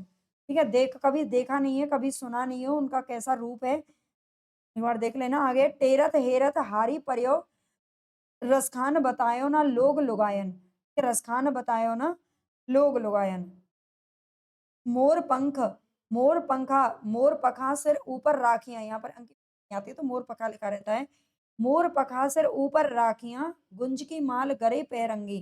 क्या गुंज की माल गले पैरंगी, ओढ़ी पीताम्बर ले लपटी, वन गोधन ग्वालन संग फिरंगी। ठीक है, मोर पखासर ऊपर राखियाँ और गुंज की माल गले में माला पैर करके, और मैं क्या है कि पीताम्बर, पीताम्बर मतलब पीले वस्त्र धारण करके, और फिर लपटी बन गोधन ग्वालन संग फिरंगी, उनके संग फिरूंगी, है ना। ऐसा रसखान जी इच्छा जताते हैं अपनी। जेहि बिनु जाने कछऊ नहीं जान्यो जात विशेष, सोई प्रेम जेहि जान के रही ना जात को शेष। नरोत्तम दास की पंक्तियां और देख लेते हैं। शीस पगाना जगह तन पे ए प्रभु, जाने को आही बस के ही ग्रामा, धोती फटी सी फटी दुपटी, अरु पाए उपाने को नहीं सामा। क्या शीस पगाना जगह तन पे प्रभु, यहाँ तक तो ये आती होगी आपको, लेकिन आगे याद कर लेना। ये नरोत्तम दास की पंक्ति है और ये सुदामा चरित नामक इनकी जो रचना वहां से ली गई है ना, ये वाली जो पंक्ति है। द्वार खड़े द्विज दुर्बल एक, द्विज बोलते हैं ब्राह्मण को। द्विज किसको बोलते हैं? ब्राह्मण को बोलते हैं। मतलब द्वार पर एक कौन खड़ा है? गरीब सा ब्राह्मण खड़ा हुआ है। रहो चकीसो वसुधा अभिरामा, पूछत दीन दयाल को धाम, बतावत अपनो नाम सुदामा। अपना नाम क्या बता रहा है? अरे द्वार पालो, है ना, कन्हैया से कह दो। ये वाला आपने जो गाना है सुना होगा, तो उससे ही पंक्तियां बिल्कुल मेल खाती हैं और पूरा समझ में भी आ जाता है ना। शीस पगाना झगा तन पे प्रभु, उसके सिर पर ना तो पगड़ी है और ना ही तन पर कोई वस्त्र है, कपड़ा है ना। कैसे बिहाल बिवाइन सो गए, कंटक जाल गड़े पग जोए, आए महादुख पाई सका तुम आए, इत्ते ने कितने दिन खोए। है ना, कितने दिनों बाद आए हो। श्री कृष्ण जब सुदामा को अंदर ले जाते हैं, मिलते हैं, तो देखते हैं उनके पैरों में बिवाइयां फटी हुई हैं, और पैरों में जो नंगे पैर वो चल करके आए, तो कितने सारे कांटे उनके पैरों में चुभ गए हैं। और तो श्री कृष्ण को बड़ा दुख होता है, वो रोते रोते अपने आंसुओं से उनके पग धोते हैं, है ना। ये नरोत्तम दास जी कहते हैं। आगे देखते हैं। देखी सुदामा की दीन दशा, करुणा करके करुणा निधि रोए। करुणा निधि यानी कि भगवान श्री कृष्ण, करुणा, इतनी करुणा उनके अंदर छलक गई कि वो रोने लगे। पारी पानी परात को हाथ छुआ नहीं, नैनन के जल सो पग धोए। और उनके नैन बरसने लगे, मतलब रोने लगे। और अपने अपने नैनों के जल से ही उन्होंने भगवान जो सुदामा थे, सुदामा को अपने सिंहासन पर बैठाया। और पानी परात में जो, हाँ, परात में जो पानी रखा था उनके पैर धोने के लिए, उसको नहीं छुआ, नैनन के जल से ही पग धो दिए। भिखारी दास की पंक्ति देखते हैं। कवहु ना भड़ुआ रन चढ़े, कवहु ना बाजी बम, सकल सवाही प्रणाम करी, विदा होत कवि गंग। ठीक है, तो यहाँ पर हमारी ये पंक्तियां खत्म होती हैं। भिखारी दास की एक ही पंक्ति है। आप बता देना कितनी आपको पार्ट टू चाहिए, तो पार्ट टू लिख करके आप मुझे कमेंट करिएगा। सारे बच्चे कमेंट करिएगा, जितने ज्यादा से ज्यादा कमेंट होंगे तभी मैं आऊंगी। आपको ये वीडियो कैसी लगी ये भी मुझे बता देना, हाइप कर देना, लाइक सब्सक्राइब ज़रूर कर लेना। इसकी पीडीएफ अगर आपको चाहिए तो आप टेलीग्राम चैनल को जॉइन कर लेना, वहाँ पर आपको पीडीएफ मिल जाएगी।